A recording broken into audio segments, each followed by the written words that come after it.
கிறிஸ்துவுக்குள் பிரியமானவர்களே, ஆண்டவராகிய இயேசு கிறிஸ்துவின் நாமத்தினாலே ஒர்ஷிப் லார்ட் மினிஸ்ட்ரியின் சார்பிலே உங்கள் யாவரையும் வாழ்த்துகிறோம், வரவேற்கிறோம். ஆண்டவராகிய கர்த்தர் கடந்த 2 மாதம் முழுவதும் நம்மளை கண்ணின் மணி போல பாதுகாத்து இந்த புதிய மாதமாகிய மார்ச் மாதத்தை காண கொடுத்த தேவனுக்கு நாம் நன்றி செலுத்தி ஆண்டவருடைய சமூகத்தை நோக்கி இப்பொழுதும் நாம் செபிப்போம். நன்றி தகப்பனே, இந்த புதிய மாதத்திற்காய் உமக்கு ஸ்தோத்திரம் அப்பா. இந்த 2026ஆம் ஆண்டிலும் 2 மாதங்களை தேவனாகிய கர்த்தர் நீங்கள் முழுவதுமாக கரம் பிடித்து நடத்தின உம்முடைய தயவுக்காக, உம்முடைய இரக்கத்திற்காக உமக்கு ஸ்தோத்திரம் அப்பா. இந்த புதிய மாதமாகிய இந்த மார்ச் மாதத்தை நீர் காண கொடுத்த உம்முடைய தயவுக்காய் உமக்கு ஸ்தோத்திரம் அப்பா. உமக்கு நன்றி செலுத்துகிறோம் ஏசப்பா. இந்த மாதம் முழுவதும் நீர் உம்முடைய கரத்தினாலே எங்களை தாங்கி தப்புவித்து ஏந்தி சுமந்து நீங்கள் கண்ணின் மணி போல பாதுகாத்து நீங்கள் வழி நடத்தும்படிக்கு உம்மை நோக்கி நாங்கள் செபிக்கிறோம் ஆண்டவரே.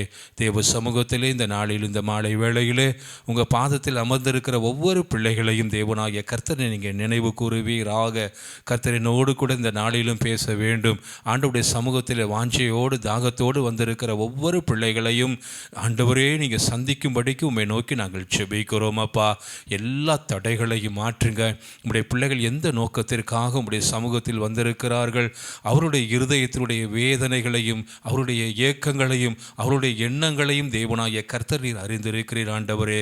கர்த்தாவே, உம்முடைய இரக்கங்கள் சமீபமாக இருக்கிறது ஆண்டவராகிய கர்த்தர் தம்முடைய பிள்ளைகளுக்கென்று இந்த மார்ச் மாதத்திற்கென்று நீர் வைத்திருக்கிற ஜீவனுள்ள சத்திய வார்த்தையினாலே ஒவ்வொருவரோடு கூட நீர் பேசும்.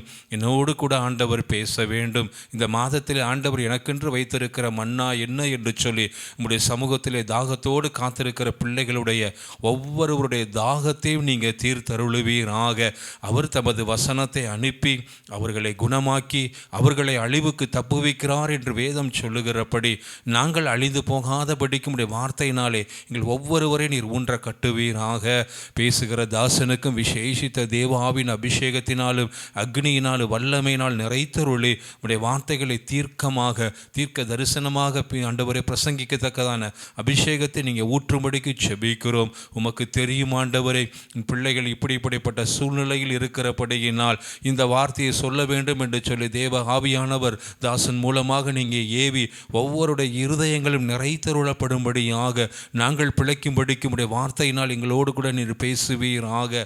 மனுஷன் அப்பத்தினால் மாத்திரமல்ல, தேவனுடைய வாயிலிருந்து புறப்படுகிற ஒவ்வொரு வார்த்தையினாலும் பிழைப்பான் என்று வேதம் சொல்லுகிறபடி நாங்கள் பிழைக்கும்படிக்கும் உடைய வார்த்தையினால் எங்களை ஊன்ற கட்டுங்கப்பா. என்னோடு கூட ஆண்டவர் பேசினார். இந்த வார்த்தை எனக்கு மிகுந்த ஆறுதலாக இருந்தது ஆண்டவரே.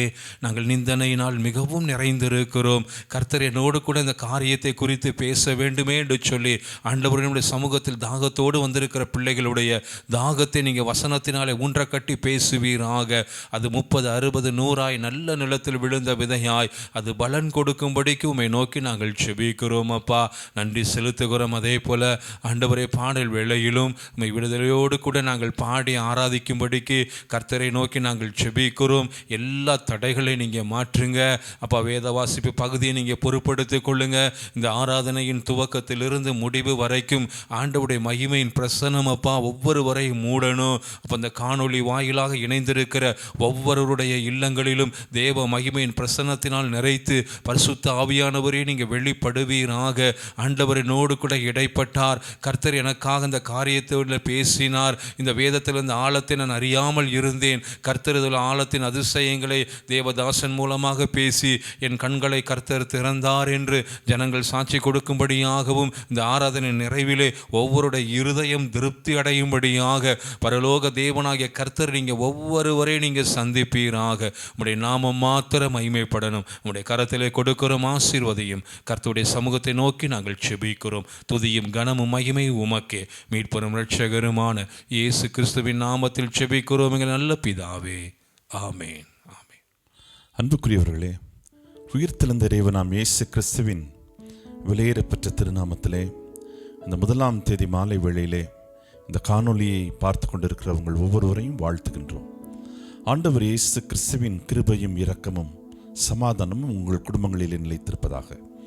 வொர்ஷிப் லார்ட் மினிஸ்ட்ரிஸ் ஊழியங்கள் சார்பாக நடைபெறுகின்ற இந்த காணொளியை காண்கின்ற உங்கள் ஒவ்வொருவருடைய இல்லங்களிலும் ஆண்டவர் ஆளுகை செய்வாராக. ஆண்டவருடைய நாமத்தை மேன்மைப்படுத்தும்படியாய் ஒரு பாடலை பாடுவோம். உயர்த்துவார் உயர்த்துவார் இயேசு உன்னை உயர்த்துவார். உண்மையிலேயே நம்மை உயர்த்துகிற ஆண்டவர், நம் கண்ணீரை துடைக்கிற ஆண்டவர், நம்மை நடத்துகின்ற ஆண்டவர். உன்னை இன்றும் நடத்துவேன் என்று வாக்கு பண்ணியிருக்கிறார். உற்சாகமாய் சேர்ந்து பாடுவோம்.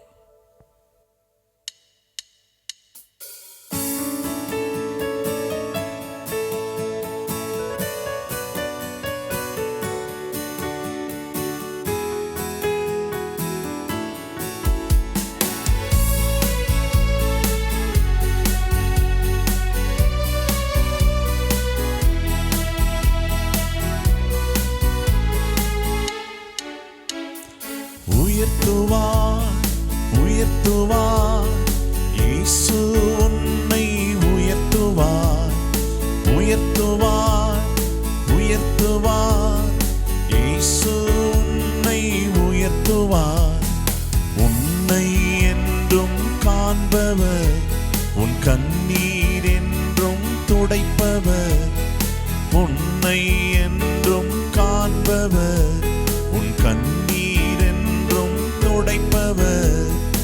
உன்னை என்றும் நடத்துவார். அல்லேலூயா, அல்லேலூயா, அல்லேலூயா, அல்லேலூயா, அல்லேலூயா. ஓ ஓ,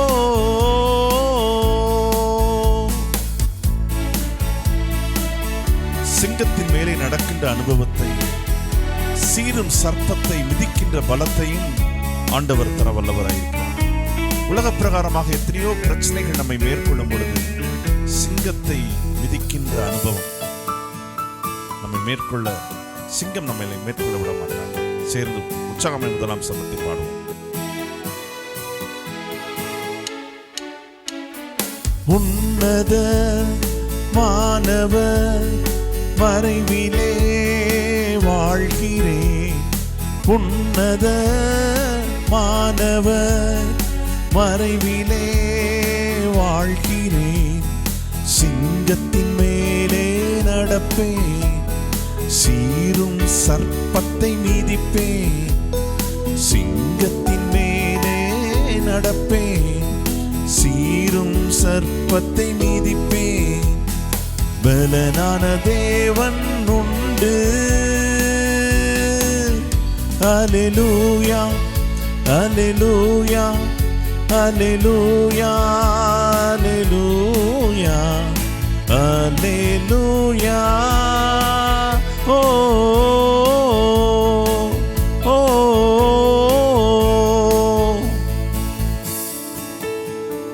பலனான தேவன் நம்மோடு இருக்கிறார் என்ற நம்பிக்கையோடு இரண்டாம் சரணத்தை சேர்ந்து பாடுவோம். மிதித்திடுவோம், மிதித்திடுவோம், சர்ப்பங்களை தேள்களை மிதித்திடுவோம். சமாதான தேவன் சீக்கிரம் சாத்தான் நம் கால்களின் கீழே. நம்முடைய வாழ்க்கையிலே சோதனைகளை கொண்டு வருகிற சாத்தானை வெல்வதற்கு ஆண்டவருடைய கிருபை இரக்கம் நமக்கு கண்டிப்பாக தேவை. உற்சாகமாய் பாடுவோம்.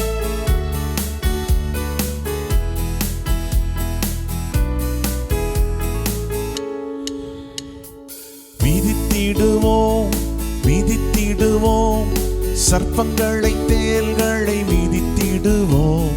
மிதித்திடுவோம், மிதித்திடுவோம், சர்ப்பங்களை தேள்களை மிதித்திடுவோம். சமாதான தேவன் சீக்கிரம் சாத்தான் நம் கால்கள் கீழே. ஓ நசுக்குவார், நசுக்குவார், நசுக்குவார். அல்லேலூயா, அல்லேலூயா. ஓ ஓ,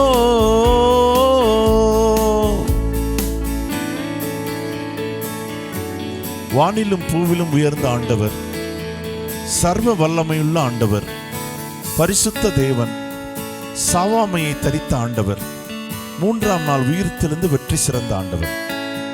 இன்னும் சில நாட்களிலே உயிர்த்தெழுதலின் பண்டிகையை ஆராதிக்க இருக்கின்றோம். இந்த உயிர்த்தெழுந்த ஆண்டவரை உள்ளத்தின் ஆழத்திலிருந்து இந்நாள் வரை தேவன் காத்து வழிநடத்தி வந்த கிருபைகளை எண்ணி உற்சாகமாய் பாடுவோம். அனைவரும் சேர்ந்து உயர்த்திடுவோம், உயர்த்திடுவோம், இயேசுவின் நாமத்தை உயர்த்திடுவோம், உயர்த்திடுவோம், உயர்த்திடுவோம். இயேசுவின் நாமத்தை உயர்த்திடுவோம். வானிலும் பூவிலும் உயர்ந்தவர், சர்வ வல்லமை உடையவர். வானிலும் பூவிலும் உயர்ந்தவர், சர்வ வல்லமை உடையவர். பரிசுத்த தேவன் இவரே. அல்லேலூயா, அல்லேலூயா, அல்லேலூயா, அல்லேலூயா, அல்லேலூயா. ஓ ஓ ஓ ஓ.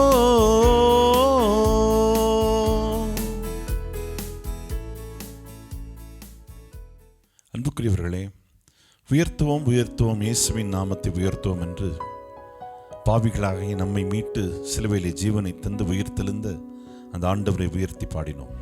அடுத்ததாக ஒரு தெரிந்த பாடலை பாடுவோம். எனது தலைவன் இயேசுராஜன், மார்பில் சாய்ந்து சாய்ந்து மகிழ்ந்து மகிழ்ந்திருப்பேன்.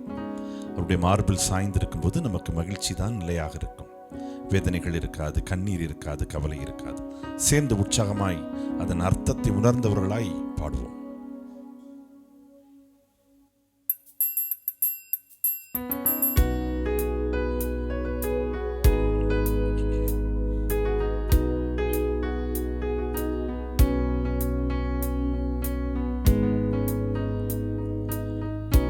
எத்தனையோ பேர் உலக நடிகர்களை தலைவர்கள் என்று தேடிக்கொண்டிருக்கிறார்கள். உங்களையும் என்னையும் படைத்த அந்த ஆண்டவரை தலைவராக கொண்டு வாழும் பொழுது கண்டிப்பாக ஆண்டவர் விடுதலையை தர வல்லவராய் இருக்கிறார். சேர்ந்து பார்ப்போம்.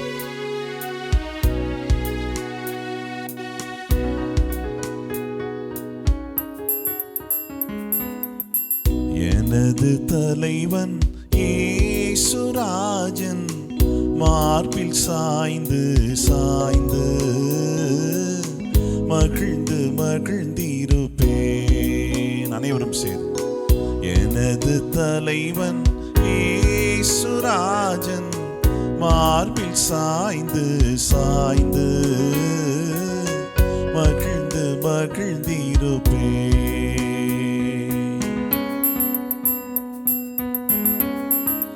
இரக்கத்தின் சிகரமாகிய ஆண்டவர், உண்மையிலேயே நம் மேல் இரக்கப்படுகிற ஆண்டவர், நம்முடைய வேதனைகளை பார்த்து விடுதலை தருகிற ஆண்டவர்.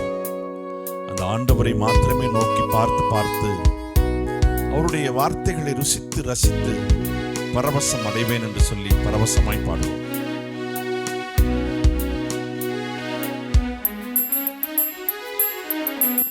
இதய தீபம் எனது தெய்வம், இரக்கத்தின் சிகரம். இதய தீபம் எனது தெய்வம், இரக்கத்தின் சிகரம்.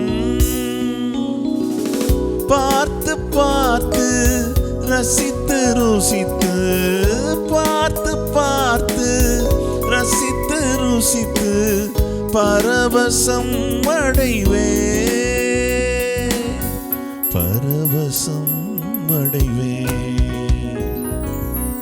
எனது தலைவன் இயேசுராஜன், மார்பில் சாய்ந்து சாய்ந்து மகிழ்ந்து மகிழ்ந்திருப்பேன்.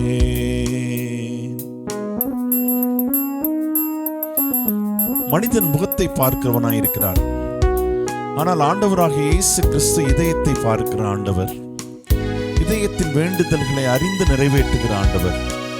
நீதி தேவன், வெற்றி வேந்தன், அமைதியின் மன்னன். அவரை நினைத்து நினைத்து துதித்து அவனுடைய பாதத்தில் அர்ப்பணிப்போடு பாடுவோம்.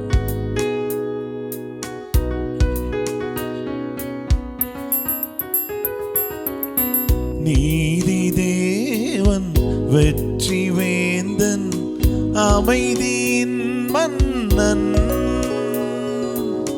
நீதி தேவன், வெற்றி வேந்தன், அமைதியின் மன்னன்.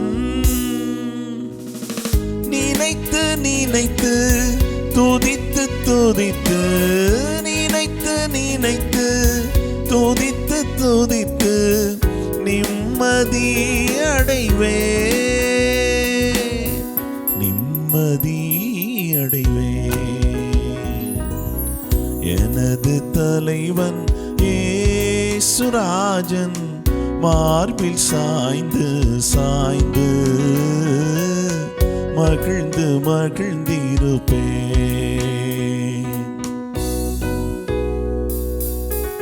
சங்கீதம் 23ஆம் அதிகாரத்திலே கர்த்தர் என் மெய்ப்பராயிருக்கிறார், நான் தாழ்ச்சி அடையேன் என்று அழகாய் வாசிக்கின்றோம். 3ஆம் சரணம், நல்ல மெய்ப்பன் குரலை கேட்பேன், நாளும் பின்தொடர்வேன், தோளில் அமர்ந்து கவலை மறந்து தொடர்ந்து பயணம் செய்வேன். ஆண்டவர் நம்மை தூக்கி சுமக்கும் பொழுது எந்த கவலையுமே நமக்கு இருக்காது. இந்த நம்பிக்கையோடு விசுவாசத்தோடு உற்சாகமாய் பாடுவோம்.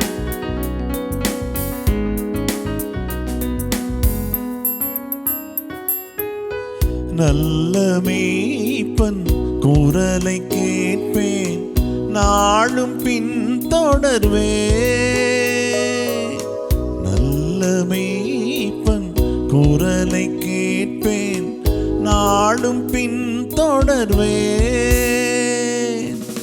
தோளில் அமர்ந்து கவலை மறந்து, தோளில் அமர்ந்து கவலை மறந்து தொடர்ந்து பயணம் செய்வேன், தொடர்ந்து பயணம் செய்வேன். எனது தலைவன் இயேசுராஜன் மார்பில் சாய்ந்து சாய்ந்து மகிழ்ந்து மகிழ்ந்திருப்பேன். எனது தலைவன் இயேசுராஜன் மார்பில் சாய்ந்து சாய்ந்து மகிழ்ந்து மகிழ்ந்திருப்பேன், மகிழ்ந்து மகிழ்ந்திருப்பேன்.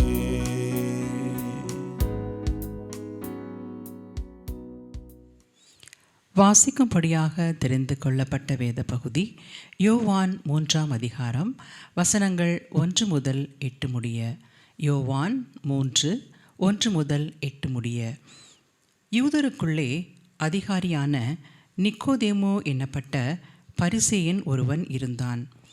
அவன் ராக்காலத்திலே இயேசுவினிடத்தில் வந்து, ரபி, நீர் தேவனிடத்திலிருந்து வந்த போதகர் என்று அறிந்திருக்கிறோம். ஏனெனில் ஒருவனும் தன்னுடனே தேவன் இராவிட்டால் நீர் செய்கிற இப்படிப்பட்ட அற்புதங்களை செய்ய மாட்டான் என்றான். இயேசு அவனுக்கு பிரதியுத்தரமாக, ஒருவன் மறுபடியும் பிறவாவிட்டால் தேவனுடைய ராஜ்யத்தை காணமாட்டான் என்று மெய்யாகவே மெய்யாகவே உனக்கு சொல்லுகிறேன் என்றார். அதற்கு நிக்கோதேமு, ஒரு மனுஷன் முதிர்வயதாயிருக்கையில் எப்படி பிறப்பான்? அவன் தன் தாயின் கற்பத்தில் 2ஆம் தரம் பிரவேசித்து பிறக்கக்கூடுமோ என்றான். இயேசு பிரதியுத்தரமாக, ஒருவன் ஜலத்தினாலும் ஆவியினாலும் பிறவாவிட்டால் தேவனுடைய ராஜ்யத்தில் பிரவேசிக்க மாட்டான் என்று மெய்யாகவே மெய்யாகவே உனக்கு சொல்லுகிறேன். மாம்சத்தினால் பிறப்பது மாம்சமாயிருக்கும், ஆவியினால் பிறப்பது ஆவியாயிருக்கும். நீங்கள் மறுபடியும் பிறக்க வேண்டும் என்று நான் உனக்கு சொன்னதை குறித்து அதிசயப்பட வேண்டாம். காற்றானது தனக்கு இஷ்டமான இடத்திலே வீசுகிறது, அதன் சத்தத்தை கேட்கிறாய், ஆகிலும் அது இன்ன இடத்திலிருந்து வருகிறதென்றும் இன்ன இடத்துக்கு போகிறதென்றும் உனக்கு தெரியாது. ஆவியினால் பிறந்தவன் எவனோ அவனும் அப்படியே இருக்கிறான் என்றார். வாசிக்கும்படியாக தெரிந்து கொள்ளப்பட்ட வேத பகுதி வாசித்தாயிற்று. தேவனே உமக்கு மகிமை உண்டாவதாக. ஆண்டவருடைய நாமத்தை புகழ்ந்து துதித்து பாடினோம். அவரை ஆராதிக்கும்படியாய் நாம் அழைக்கப்படுகின்றோம். சிறிது நேரம் அவருடைய பாதத்திலே நம்மை வெறுமையாய் அர்ப்பணித்து, ஆண்டவரே, என்னுடைய வாழ்க்கையிலே நீர் செய்த நன்மைகள், அதிசயங்கள், அற்புதங்கள் அநேகம் ஆண்டவரே. ஆனால் என்னுடைய பாவங்கள் அதைவிட பெரிதாக இருக்கிறது. என்னுடைய பாவங்களை மன்னியுங்க சாமி என்று சொல்லி மன்னிப்பு கேட்பவர்களாக அவருடைய பாதத்தில் அமர்ந்து அவரை ஸ்துதித்து ஸ்தோத்திரித்து பாடுவோம்.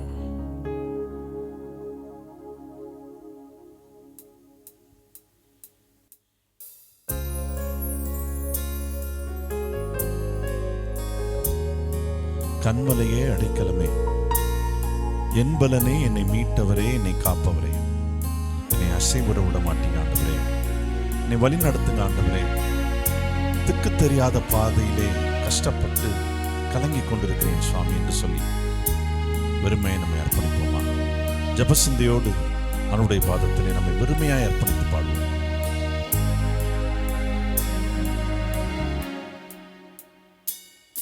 என் ஆத்துமா உம்மை நோக்கி அமர்ந்திருக்கும், நான் நம்புவது உம்மாலேயாகும்.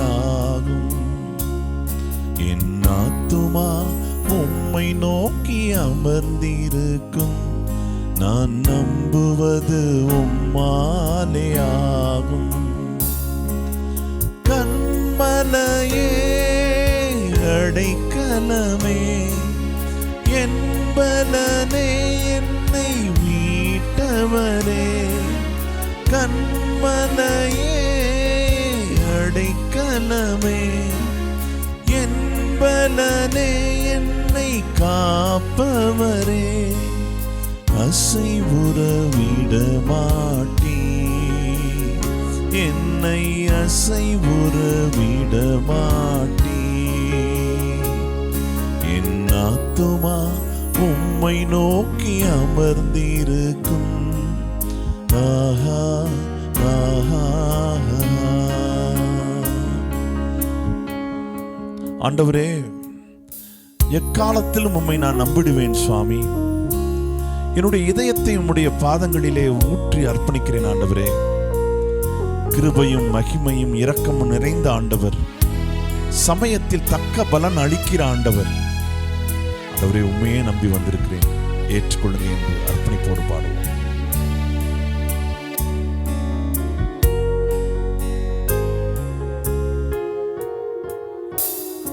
எக்காலத்திலும் உம்மை நம்பிடுவேன், என் இதயத்தை உம்மிடம் ஊற்றிடுவேன். எக்காலத்திலும் உம்மை நம்பிடுவேன், என் இதயத்தை உம்மிடம் ஊற்றிடுவேன். அசைவுற விட மாட்டீர், என்னை அசைவுற விட மாட்டீர். என் ஆத்துமா உம்மை நோக்கி அமர்ந்திருக்கும், நான் நம்புவது உம்மாலேயாகும்.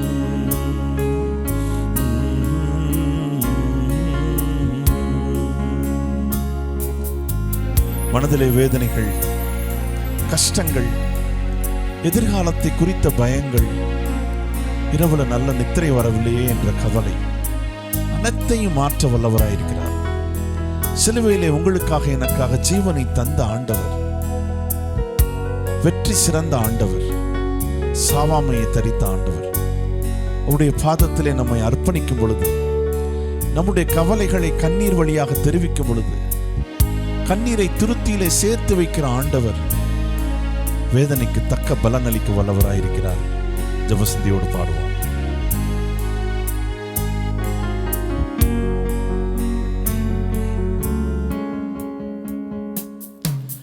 கிருபையும் மகிமையும் நிறைந்தவரே, சமயத்தில் தக்க பலன் அளிப்பவரே. கிருபையும் மகிமையும் நிறைந்தவரே, சமயத்தில் தக்க பலன் அளிப்பவரே. அசைவுற விட மாட்டீர், என்னை அசைவுற விட மாட்டீர். என் ஆத்துமா உம்மை நோக்கி அமர்ந்திருக்கும், நான் நம்புவது உம்மாலேயாகும். என் ஆத்துமா உம்மை நோக்கி அமர்ந்திருக்கும், நான் நம்புவது உம்மாலேயாகும். நான் நம்புவது உம்மாலேயாகும். ஆண்டவரை மாத்திரமே நம்ப வேண்டும். இந்த உலகத்தில் உள்ள மனிதர்களை அல்ல, உயிர்த்தெழுந்த இறைவனை நம்பும் பொழுது, உயிர்த்தெழுந்த இறைவனை உள்ளத்தில் ஏற்றுக்கொள்ளும் பொழுது அசைவுற விடமாத ஆண்டவர் ஏற்றுக்கொள்கிற ஆண்டவர். அவருடைய சிலுவை காட்சியை நோக்கி நம்முடைய கண்களை வைத்து, எனக்காக ஜீவனை தந்தீரே சுவாமி என்று அவருடைய அர்ப்பணிப்பை உள்ளத்தில் ஏற்று பார்ப்போம்.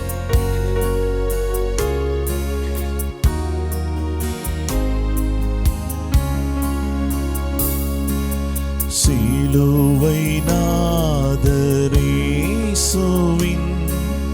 பேரொளி வீசிடும் தூய கண்கள் என்னை நோக்கி பார்க்கின்றன, தம் காயங்களையும் பார்க்கின்றன. என்னை நோக்கி பார்க்கின்றன, தம் காயங்களையும் பார்க்கின்றன. சிலுவை நாதரேசுவின்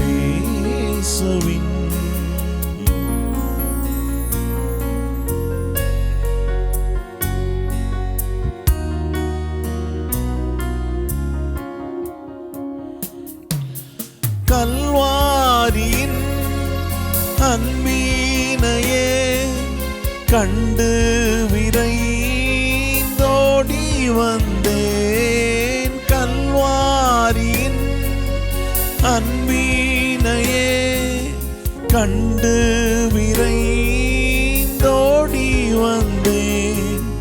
கழுவும் திரு ரத்தத்தாலே கரை நீங்க இருதயத்தை, கழுவும் திரு ரத்தத்தாலே கரை நீங்க இருதயத்தை. ஆண்டவரே, உடைய திரு ரத்தத்தினால் இதயத்தை கழுவுங்க சாமி. ஆண்டவரே, திருக்கும் கேடும் நிறைந்த இதயம் ஆண்டவரே, எங்களை மாற்றுவதற்கு ஒரு விசை எங்களுக்கு உதவி செய்யுங்க ஆண்டவரே. பாவங்களை மேற்கொள்வதற்கு பலன் தாங்க ஆண்டவரே.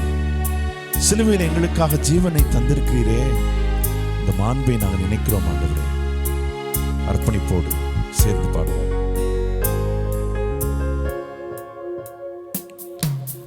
நீரன்றி என்னாலே பாரில் ஏதும் நான் செய்திட இயலே. சேர்ப்பீரே வழுவாது என்னை, காத்துமக்காய் நிறுத்தி.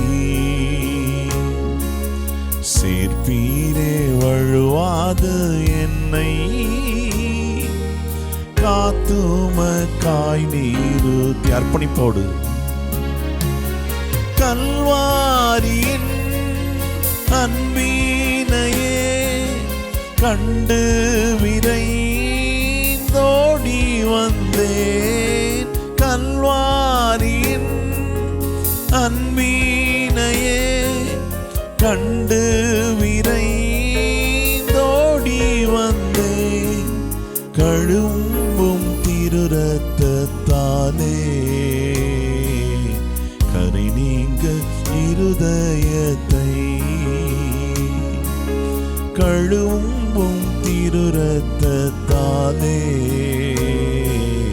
கரை நீங்க இருதயத்தை, கழுவும் திரு ரத்தத்தாலே கரை நீங்க இருதயத்தை. ஆண்டவரே, துதிக்கிறோம் ஆண்டவரே, ஸ்தோத்திரிக்கிறோம், நன்றி செலுத்துகிறோம் ஆண்டவரே. இம்மட்டும் எங்களை காத்து வழிநடத்தி வந்த கிருபைக்காக, இரக்கத்திற்காக நன்றி ஆண்டவரே. ஆண்டவரே, 2 மாதங்களை நிறைவடைய செய்து 3ஆம் மாதத்தின் மாலை வேளையிலே உம்மை ஆராதிக்கும்படியாய் ஆண்டவரே, எங்களுடைய பாவங்களை அறிக்கை செய்யும்படியான இந்த நேரத்தை தந்தீங்களே, உம்மை துதிக்கிறோம், ஸ்தோத்திரிக்கிறோம் ஆண்டவரே. ஆண்டவரே, தங்களுடைய பாவங்களை வெறுமை அர்ப்பணித்து ஒவ்வொருவருடைய உள்ளத்திலும் நீங்க ஆளுகை செய்யுங்க ஆண்டவரே. உங்களுடைய ஆளுகையின் மூலம் குடும்பத்திலே செழிப்பு நிலவட்டும், சந்தோஷம் பெருகட்டும் ஆண்டவரே, சமாதானம் நிலைக்கட்டும் ஆண்டவரே. கடன் பிரச்சனை, கண்ணீர், வேதனை எல்லாம் தீரட்டும் ஆண்டவரே. உயிர்த்தெழுந்த ஆண்டவருடைய கிருபை ஒவ்வொருடைய உள்ளத்திலும் இல்லங்களிலும் நிறைந்திருக்கட்டும் ஆண்டவரே. இந்த காணொளிக்காக பிரயாசப்படுகிற ஒவ்வொருவரையும் ஆசீர்வதிங்க ஆண்டவரே. இந்த காணொளியை பார்த்து கொண்டிருக்கிற ஒவ்வொருடைய வீடுகளில் ஆண்டவரே நீங்க ஆளுகை செய்ய வேண்டும் ஆண்டவரே. உடைய தெய்வீக பிரசன்னம் நிறைந்திருக்கட்டும் ஆண்டவரே. இந்த நிகழ்வினை பார்த்து விட்டு ஒரு சந்தோஷத்தோடு மன நிறைவோடு உம்மை துதிக்க கிருபை தாங்க ஆண்டவரே. செய்தி தருகிற அண்ணனுக்காக, குடும்பத்துக்காக ஆசீர்வதிங்க, வழி நடத்துங்க, பலப்படுத்துங்க, உயர்த்துங்க, உருவாக்குங்க ஆண்டவரே. தெய்வீக பிரசன்னம் நிறைந்திருக்கட்டும். மீதியான நேரம் காலம் முழுவதையும் தேவருடைய பொற்பாதத்திலே தருகிறோம். நேசிக்கிற இயேசு கிறிஸ்துவின் ஜெபிக்கிறோம் நல்ல பிதாவே. ஆமென், ஆமென், ஆமென்.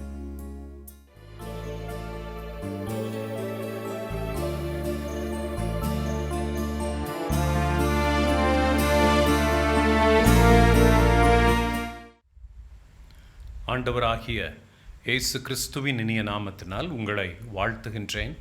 ஒரு மாதம் முழுவதும் தெய்வனாகிய கர்த்தர் நம்மை கண்மணியைப் போல காத்து வழிநடத்தி வந்தவர் இந்த மார்ச் மாதம் 1ஆம் தேதி இந்த மாலை வேளையிலும் அவருடைய பாதத்தில் அமர்ந்து அவரை நோக்கி பார்க்கும்படியான கிருபையை அவர் கொடுத்திருக்கின்றார். நாம் வேத வார்த்தைகளை தியானிக்க முன்பதாக கண்களை மூடி ஆண்டவராகிய இயேசுவானவரை நோக்கி பார்க்கலாம். மாறவே ஆசைப்படுகிறேன், என்னை மாற்றிவிடும் கருணை நேசரே. நான் மாறவே ஆசைப்படுகிறேன், என்னை மாற்றிவிடும் கருணை நேசரே. என் சிந்தை மாறணும், என் செயல் மாறணும், என் பேச்சு மாறணும், என் பெருமை நீங்கணும். என் சிந்தை மாறணும், என் செயல் மாறணும், என் பேச்சு மாறணும், என் பெருமை நீங்கணும். மாறவே ஆசைப்படுகிறேன், என்னை மாற்றிவிடும் கருணை நேசரே. மாறவே ஆசைப்படுகிறேன், என்னை மாற்றிவிடும் கருணை நேசரே. என் நடை மாறணும், என் உடை மாறணும், என் உள்ளம் மாறணும், ஐயா உம்மை போலவே. என் நடை மாறணும், என் உடை மாறணும், என் உள்ளம் மாறணும், ஐயா உம்மை போலவே. மாறவே ஆசைப்படுகிறேன், என்னை மாற்றிவிடும் கருணை நேசரே.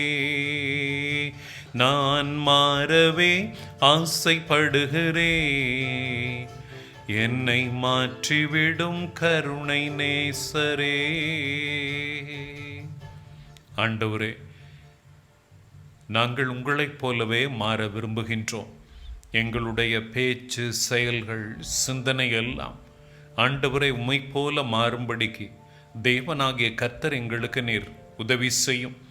நாங்கள் என்ன செய்ய வேண்டும் என்பதை இந்த நாளில் எங்களுக்கு நீர் வேத வசனத்தின் மூலம் நீர் போதிப்பீராக.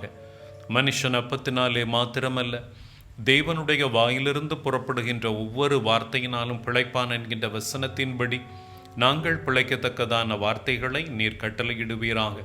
மகிமையான காரியத்தை நீர் செய்தருளும். இயேசு கிறிஸ்துவின் நாமத்தில் ஜெபிக்கிறோம் பிதாவே, ஆமென்.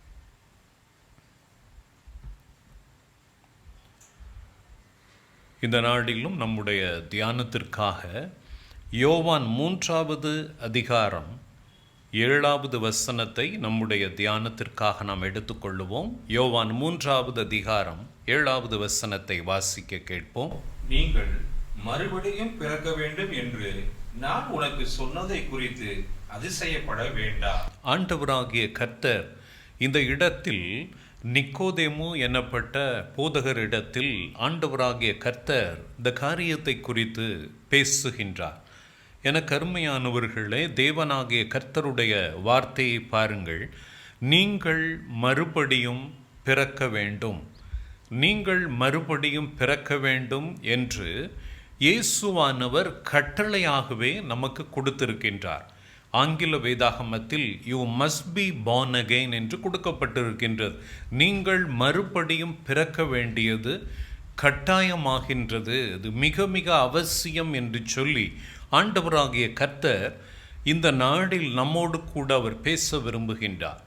என கருமையானவர்களே, நாம் இந்த காரியத்தை குறித்து முழுவதுமாக நாம் அறிந்திருக்கின்றோமா? ஆண்டவர் மறுபடியும் பிறக்க வேண்டும் என்று சொல்லக்கூடிய இந்த காரியத்தில் நம்முடைய மரணத்துக்கு பின்பதாக ஒருவேளை மறுபடி ஒரு பிறப்பு இருக்கின்றதா?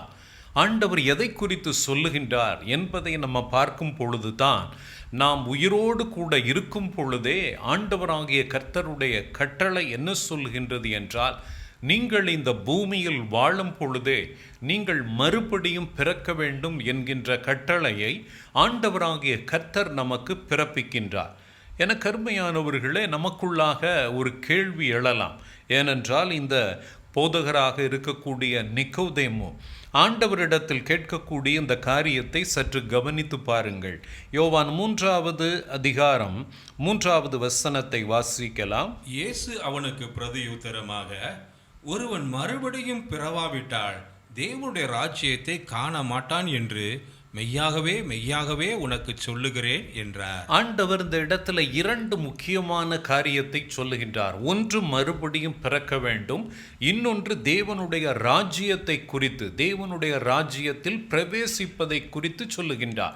இந்த 2ம் ஆண்டவராகிய கர்த்தர் இந்த வசனத்தில் கொடுத்திருக்கக்கூடியது மிகவும் முக்கியத்துவம் வாய்ந்தது. மறுபடியும் பிறக்கக்கூடிய இந்த காரியமும் தேவனுடைய ராஜ்யத்தில் பிரவேசிக்க வேண்டும் என்று ஆண்டவராகிய கர்த்தருடைய விருப்பத்தையும் இதில் தேவனாகிய கர்த்தர் சொல்லுகின்றார். என கருமையானவர்களே, நிக்கோதேமு என்ன கேட்கின்றான்?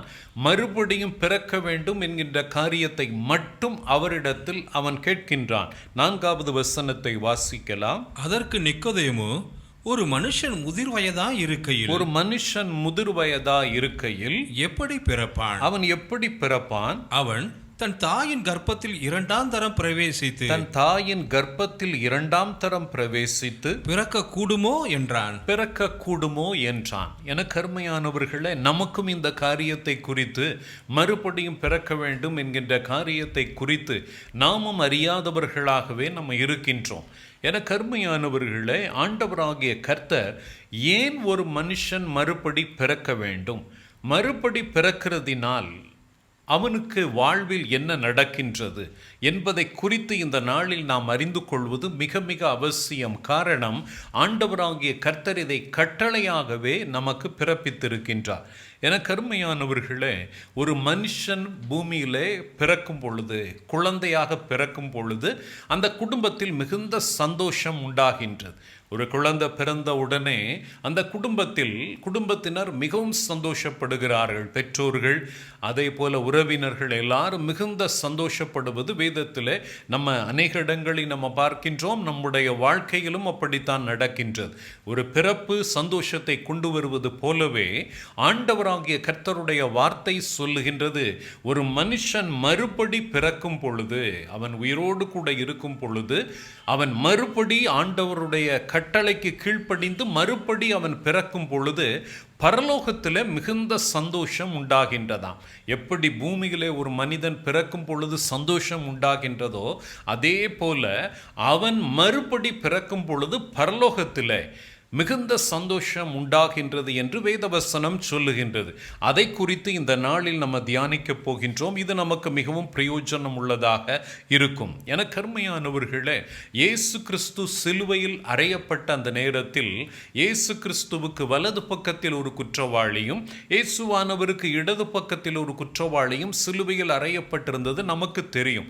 என கருமையானவர்களே, அந்த சிலுவையில் அறையப்பட்டிருந்த அந்த குற்றவாளி மறுபடியும் பிறக்கின்றான் சிலுவையிலேயே. என கருமையானவர்களே, ஆண்டவராகிய கர்த்தர் அந்த காரியத்தை செய்யக்கூடியதை பாருங்கள். அந்த சிலுவையில் தொங்கிக் கொண்டிருந்த ஒரு குற்றவாளி சிலுவையிலேயே அவன் மறுபடியும் பிறக்கின்றான். அவனுடைய மறுபடி பிறக்கக்கூடிய அந்த பிறப்பு பரலோக ராஜ்யத்தில் மிகுந்த சந்தோஷம் உண்டாயிருக்கின்றது. பரலோகத்தில் மிகுந்த சந்தோஷத்தை அது கொண்டு வருகின்றது. அதை குறித்து இந்த நாளில் நம்ம தியானிக்கும் பொழுது ஆண்டவராகிய கர்த்தர் இதே போல நாமும் நம்முடைய வாழ்க்கையில் மறுபடி பிறக்க வேண்டும் என்று சொல்லி தேவனாகிய கர்த்தர் விரும்புகின்றார். இந்த மறுபடியும் பிறப்பது என்றால் என்ன? எனக்கு அருமையானவர்களே, அநேகர் நினைத்து கொள்கின்றோம், நாம் ஞானஸ்நானம் எடுத்து விட்டோம் என்றால், மூழ்கி ஞானஸ்நானம் பெற்றுவிட்டோம் என்றால் நாம் மறுபடி பிறந்து விட்டோம் என்று நினைக்கின்றோம். உண்மையில் மறுபடி பிறப்பது என்றால் என்ன என்பதை குறித்து இன்றைக்கும் அநேக வேளைகளில் நாம் அறிந்திராதபடியினால தான் வெறும் ஞானஸ்நானத்தை மாத்திரம் மறுபடி பிறப்பது என்று நாம் நினைத்து கொள்கின்றோம். உண்மையில் மறுபடி பிறப்பது என்று ஆண்டவராகிய கர்த்தர் எதை குறித்து சொன்னார் என்று வேதத்தில் நம்ம பார்த்தோம் என்றால், பாவங்களை அறிக்கையிட்டு ஞானஸ்நானம் பெற்றார்கள் என்று வேதத்திலே கொடுக்கப்பட்டிருக்கின்றது. யோவான் ஸ்நானகிடத்தில் வரும் பொழுது அங்கு ஜனங்கள் எல்லாம் தங்கள் பாவத்தை அறிக்கையிட்டு ஞானஸ்நானம் பெற்றார்கள் என்று கொடுக்கப்பட்டிருக்கின்றது. எனக்கு அருமையானவர்களே, எது மறுபடியும் பிறக்கக்கூடியது என்பதை நாம் முதலாவது தெரிந்திருக்க வேண்டும். மறுபடி பிறக்கக்கூடிய அந்த நேரத்தில் நம்முடைய வாழ்க்கையில் என்னென்ன நடக்கின்றது, என்னென்ன மாறுதல் நடக்கின்றது. சிலுவையில் தொங்கிக் கொண்டிருந்த அந்த குற்றவாளி, எனக்கு அருமையானவர்களே, அந்த சிலுவை தொங்கிக் கொண்டிருந்த அந்த குற்றவாளி இயேசு கிறிஸ்துவின் கட்டளையாகிய மறுபடியும் பிறக்க வேண்டும் என்கின்ற கட்டளைக்கு அவன் கீழ்ப்படுகின்றதையும், அந்த கட்டளையின்படி கீழ்ப்படியும் பொழுது பரலோகத்தில் மிகுந்த சந்தோஷம் உண்டாகக்கூடியதையும் நம்மால் பார்க்க முடிகின்றது. எனக்கு அருமையானவர்களே, அவன் மறுபடி பிறந்த பின்பதாக, அவன் முந்தின கொஞ்ச நேரத்துக்கு முன்பதாக, அவன் மறுபடி பிறக்கும் முன்பதாக அவனுடைய பேச்சு, நடை, உடை எல்லாம் எப்படி இருந்ததோ அது முழுவதுமாக மாறி இருந்தது. அவனுடைய பேச்சில் மாற்றம், அவனுடைய செயலில் மாற்றம், அவனுடைய சிந்தனையில் மாற்றம், எல்லாவற்றிலும் ஒரு பெரிய மாற்றம் உண்டாகி இருந்தது. இன்றைக்கு நம்ம மறுபடி பிறக்கும் பொழுது நம்முடைய வாழ்க்கையிலும் இப்படிப்பட்ட மாற்றங்கள் இருந்தால் மட்டும்தான் நாம் மறுபடி பிறந்திருக்கிறோம் என்று அர்த்தம். எனக்கு அருமையானவர்களே, நான் மறுபடியும் பிறந்திருக்கிறேன் என்று ஞான ஸ்நானம் எடுத்த பின்பதாகவும் உங்கள் வாழ்க்கையில் மாற்றங்கள் காணப்படாமல் பழையது போலவே, பழைய மனுஷனை போலவே இப்பொழுதும் நீங்கள் இருந்து கொண்டிருக்கிறீர்கள் என்றால், எனக்கு அருமையானவர்களே, நீங்கள் இன்னும் மறுபடி பிறக்கவில்லை என்ற அர்த்தம். இந்த நாளில் அதை குறித்து முழுவதுமாக நம்ம தெரிந்து கொள்ள வேண்டியது மிக மிக அவசியமாக இருக்கின்றது. எனக்கு அருமையானவர்களே, வேதத்தில் ஒரு குற்றவாளி மூலம் தேவனாகிய கர்த்தர் நமக்கு கற்றுக் கொடுக்கின்றார். இந்த இடத்துல நீங்கள் பாருங்கள், லூக்கா 23வது அதிகாரம் 33வது வசனத்தை வாசிக்கலாம். லூக்கா 23:33. கபாலஸ்தலம் என்று சொல்லப்பட்ட இடத்தில் அவர்கள் சேர்ந்த பொழுது அங்கே அவரையும் அவருடைய வலது பக்கத்தில் ஒரு குற்றவாளியையும் அவருடைய இடது பக்கத்தில் ஒரு குற்றவாளியையும் சிலுவைகளில் அறைந்தார்கள். என கருமையானவர்களே, இயேசு கிறிஸ்து சிலுவையில் அறையப்பட்ட நேரத்தில் 2 குற்றவாளிகள் சிலுவையில் அறையப்பட்டிருந்தார்கள் என்று வேதத்திலே கொடுக்கப்பட்டிருக்கின்றது. கொஞ்சம் கவனித்து பாருங்கள். இந்த குற்றவாளிகளுடைய பின்னணியை நம்ம பார்க்க வேண்டும் என்று சொன்னால், இவர்கள் 2 பேரும் இப்பொழுது மரண தண்டனை விதிக்கப்பட்டிருக்கிறது இயேசுவானவரோடு கூட. இயேசுவானவர் குற்றம் செய்யாதவராக அவருக்கு தண்டனை விதிக்கப்பட்டது என்பதை நாம் அறிந்திருக்கின்றோம். அதே வேளையில் இந்த 2 குற்றவாளிகளும் குற்றம் செய்தவர்கள். என கருமையானவர்களே, இதை குறித்து அந்த குற்றவாளியே சொல்லுகின்றான், இந்த காரியத்தில் நாம் என்ன காரியத்தை செய்தோமோ, நாம் நடப்பித்தவைகளுக்கு தக்க பலனை நாம் அடைகின்றோம், தண்டனை பெறுகின்றோம் என்று சொல்லுவதில் இருந்து அவனை பொறுத்தமட்டில், என கருமையானவர்களே, அவர்கள் 2 பேருமே வேதத்தில் இந்த காரியத்தை பார்க்கும் பொழுது அவர்கள் 2 பேரும் மரண தண்டனைக்கு உரிய அந்த குற்றங்களை, மிகவும் பயங்கரமான குற்றங்களை, அக்கிரமங்களை, பாவங்களை செய்திருக்கிறார்கள். ஒருவேளை அவர்கள் கொலை குற்றத்தின் நிமித்தமும் கூட இந்த இடத்தில் அவர்களுக்கு தண்டனை விதிக்கப்பட்டிருக்கலாம். அவர்களை பொறுத்த மட்டில் அவர்கள் பாவம் செய்ததின் நிமித்தம் இப்பொழுது அவர்கள் அங்கு மரண தண்டனை விதிக்கப்பட்டவர்களாக இப்பொழுது அவர்கள் சிலுவையில் தொங்கிக் கொண்டிருக்கின்றார்கள். கருமையானவர்களே, இந்த 2 பேரும் சிலுவையிலே தொங்கிக் கொண்டிருக்கும் பொழுதுதான் ஒரு சம்பவம் நிகழ்கின்றது. அதைத்தான் வேதம் விவரித்து சொல்லுகின்றது.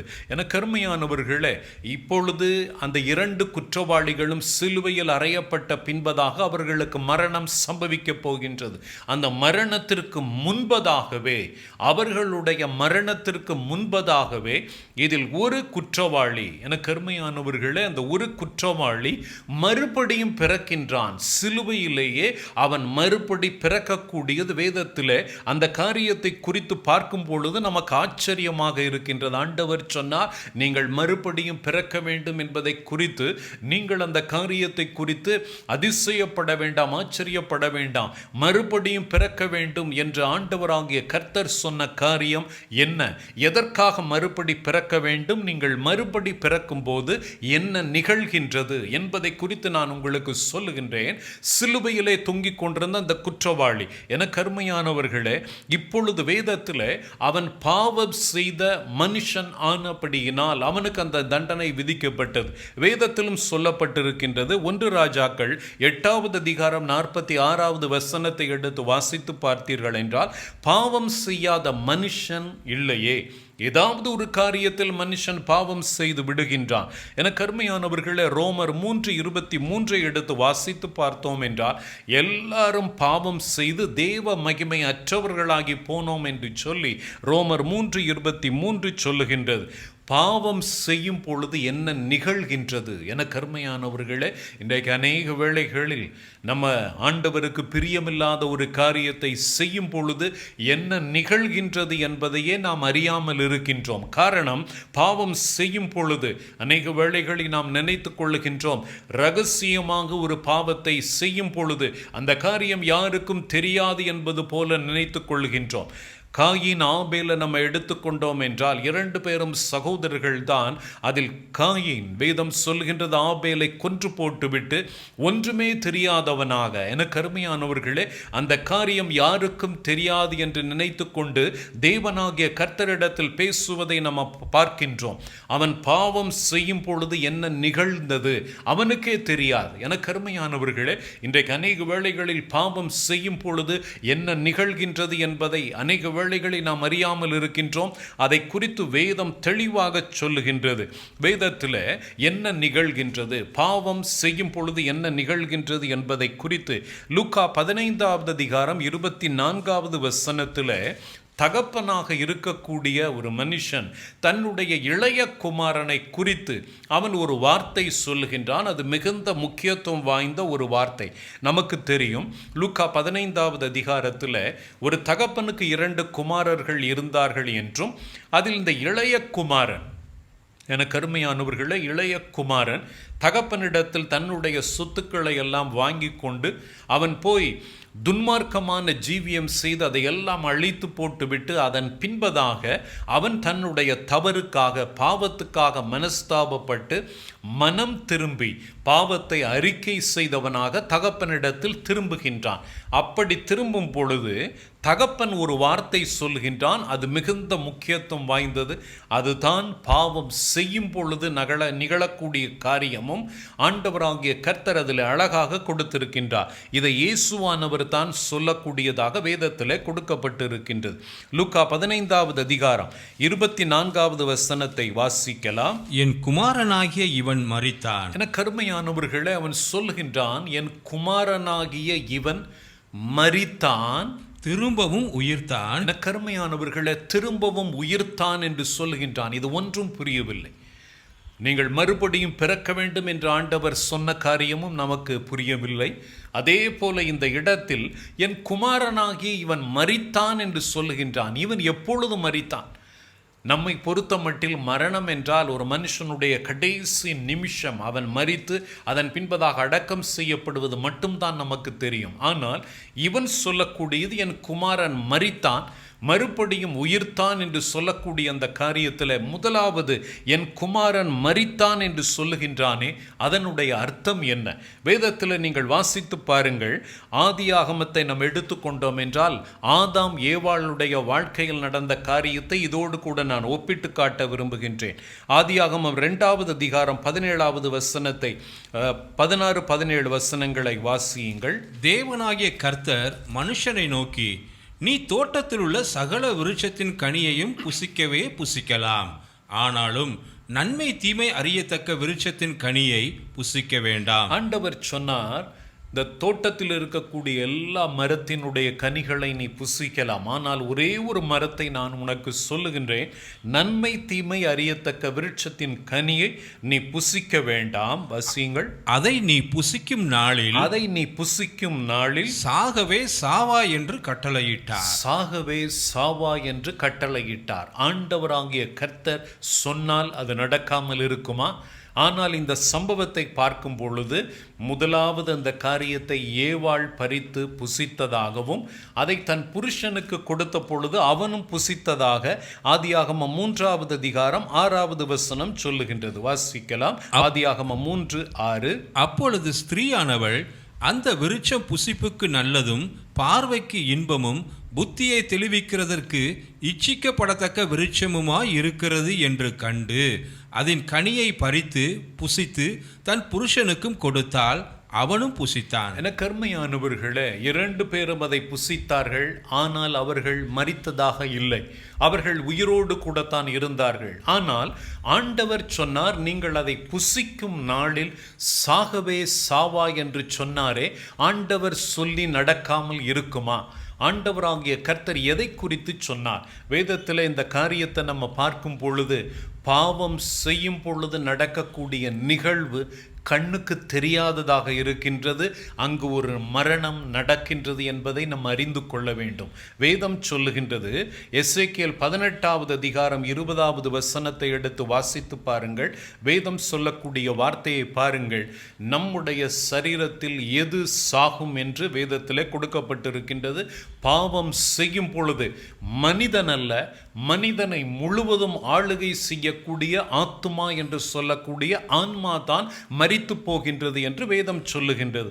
எசேக்கியேல் 18:20 வாசிக்கலாம். பாவம் செய்கிற ஆத்துமாவே சாகும். வேதம் சொல்லுகிறது ஆத்துமாதான் சாகும். இந்த ஆத்துமா நம்முடைய இருதயத்தை ஆளுகை செய்கின்றது. ஆத்துமா கண்ணுக்கு தெரியாது. என கருமையானவர்களே, பாவம் செய்யக்கூடிய அந்த நேரத்தில் ஆண்டவர் சொன்ன அந்த காரியம் என்ன? நீ பாவம் செய்யும் பொழுது, அந்த விருட்சத்தின் கனியை புசிக்கும் பொழுது நீ சாகவே சாவாய் என்று சொன்னாரே, அதனுடைய அர்த்தம் என்னவென்றால் உன் ஆத்துமா மரித்து போய்விடும். பாவம் செய்கிற ஆத்துமா மரிக்கும் என்று வேதத்திலே கொடுக்கப்பட்டிருக்கின்றது.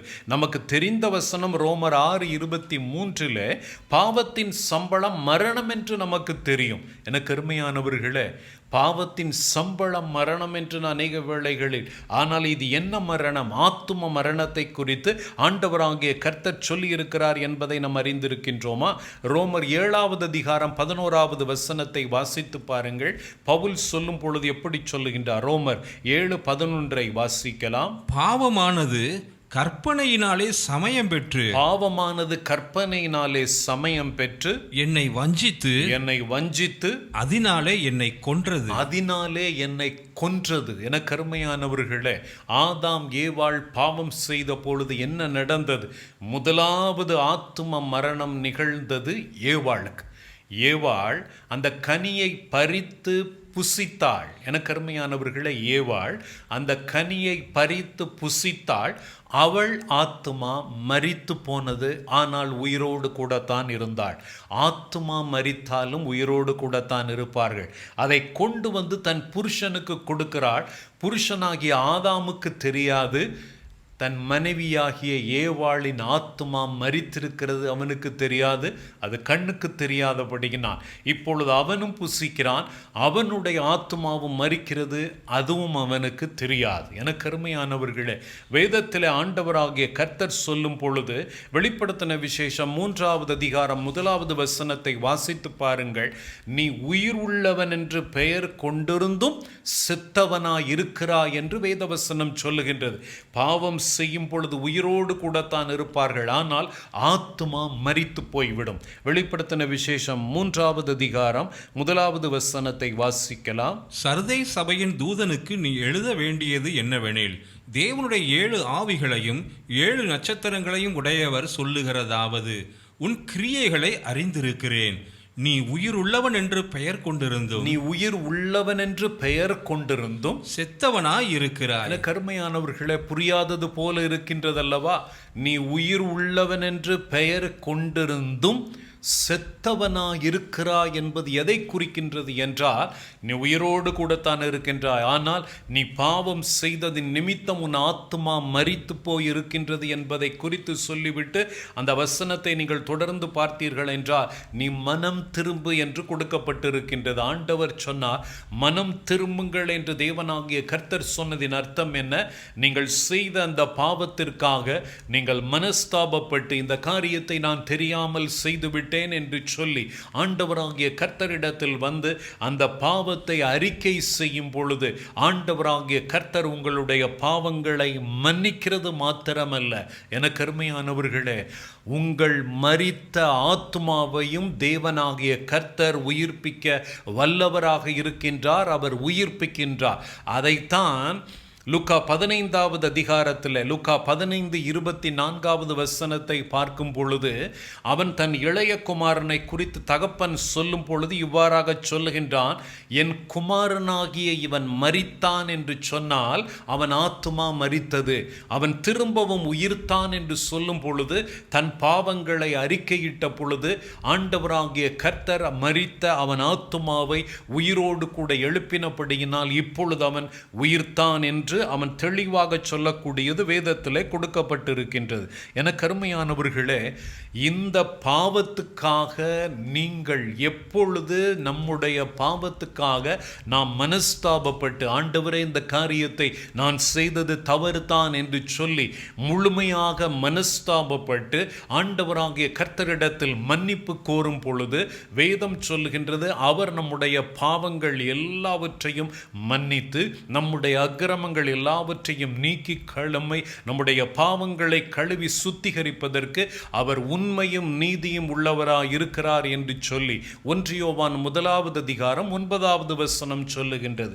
வாசிக்க கேட்போம். 1 யோவான் 1வது அதிகாரம் 9வது வசனத்தை வாசிக்கலாம். நம்முடைய பாவங்களை நாம் அறிக்கையிட்டால் பாவங்களை நமக்கு மன்னித்து எல்லா அநியாயத்தையும் நீக்கி நம்மை சுத்திகரிப்பதற்கு அவர் உண்மையும் நீதியும் உள்ளவராய் இருக்கிறார். கருமையானவர்களே, பாவத்தை அறிக்கை செய்யும் பொழுது, எப்பொழுது மரித்த ஆத்துமாவை கொண்ட ஒரு மனுஷன், ஏன் மரித்து போனதவனுடைய ஆத்துமா?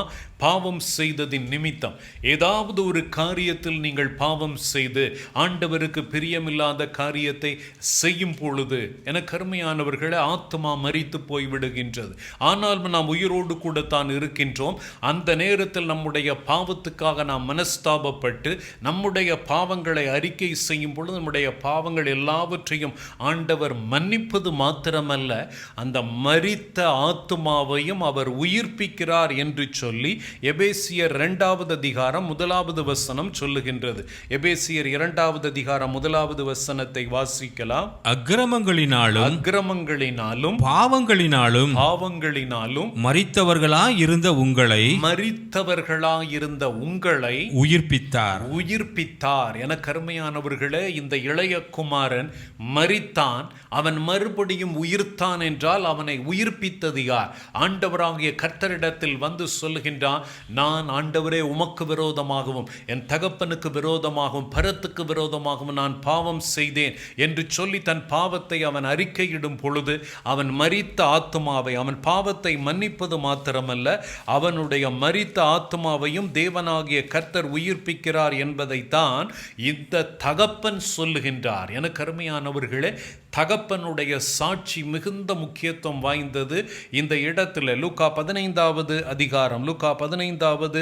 அதிகாரம் அதில் 19வது வசனத்திலிருந்து வாசிக்கலாம். இனிமேல் உம்முடைய குமாரன் என்று சொல்லப்படுவதற்கு நான் பாத்திரன் அல்ல, உம்முடைய கூலிக்காரரில் ஒருவனாக என்னை வைத்துக் கொள்ளும் என்பேன் என்று சொல்லி எழுந்து புறப்பட்டு தன் தகப்பனிடத்தில் வந்தான். அந்த இளைய குமாரன் இப்பொழுது தகப்பனிடத்தில் மனம் திருந்தியவனாக வரும் பொழுது 21வது வசனம், குமாரன் தகப்பனை நோக்கி தகப்பனே பரத்துக்கு விரோதமாகவும் தேவனாகிய கர்த்தருக்கு விரோதமாகவும் உமக்கு முன்பாகவும் பாவம் செய்தேன். உமக்கு முன்பதாகவும் நான் பாவம் செய்தேன். என கருமையானவர்களே, நான் செய்தது பாவம் தான் என்று சொல்லி அறிக்கை செய்யக்கூடியவர்களாக நம்ம இருக்கின்றோமா?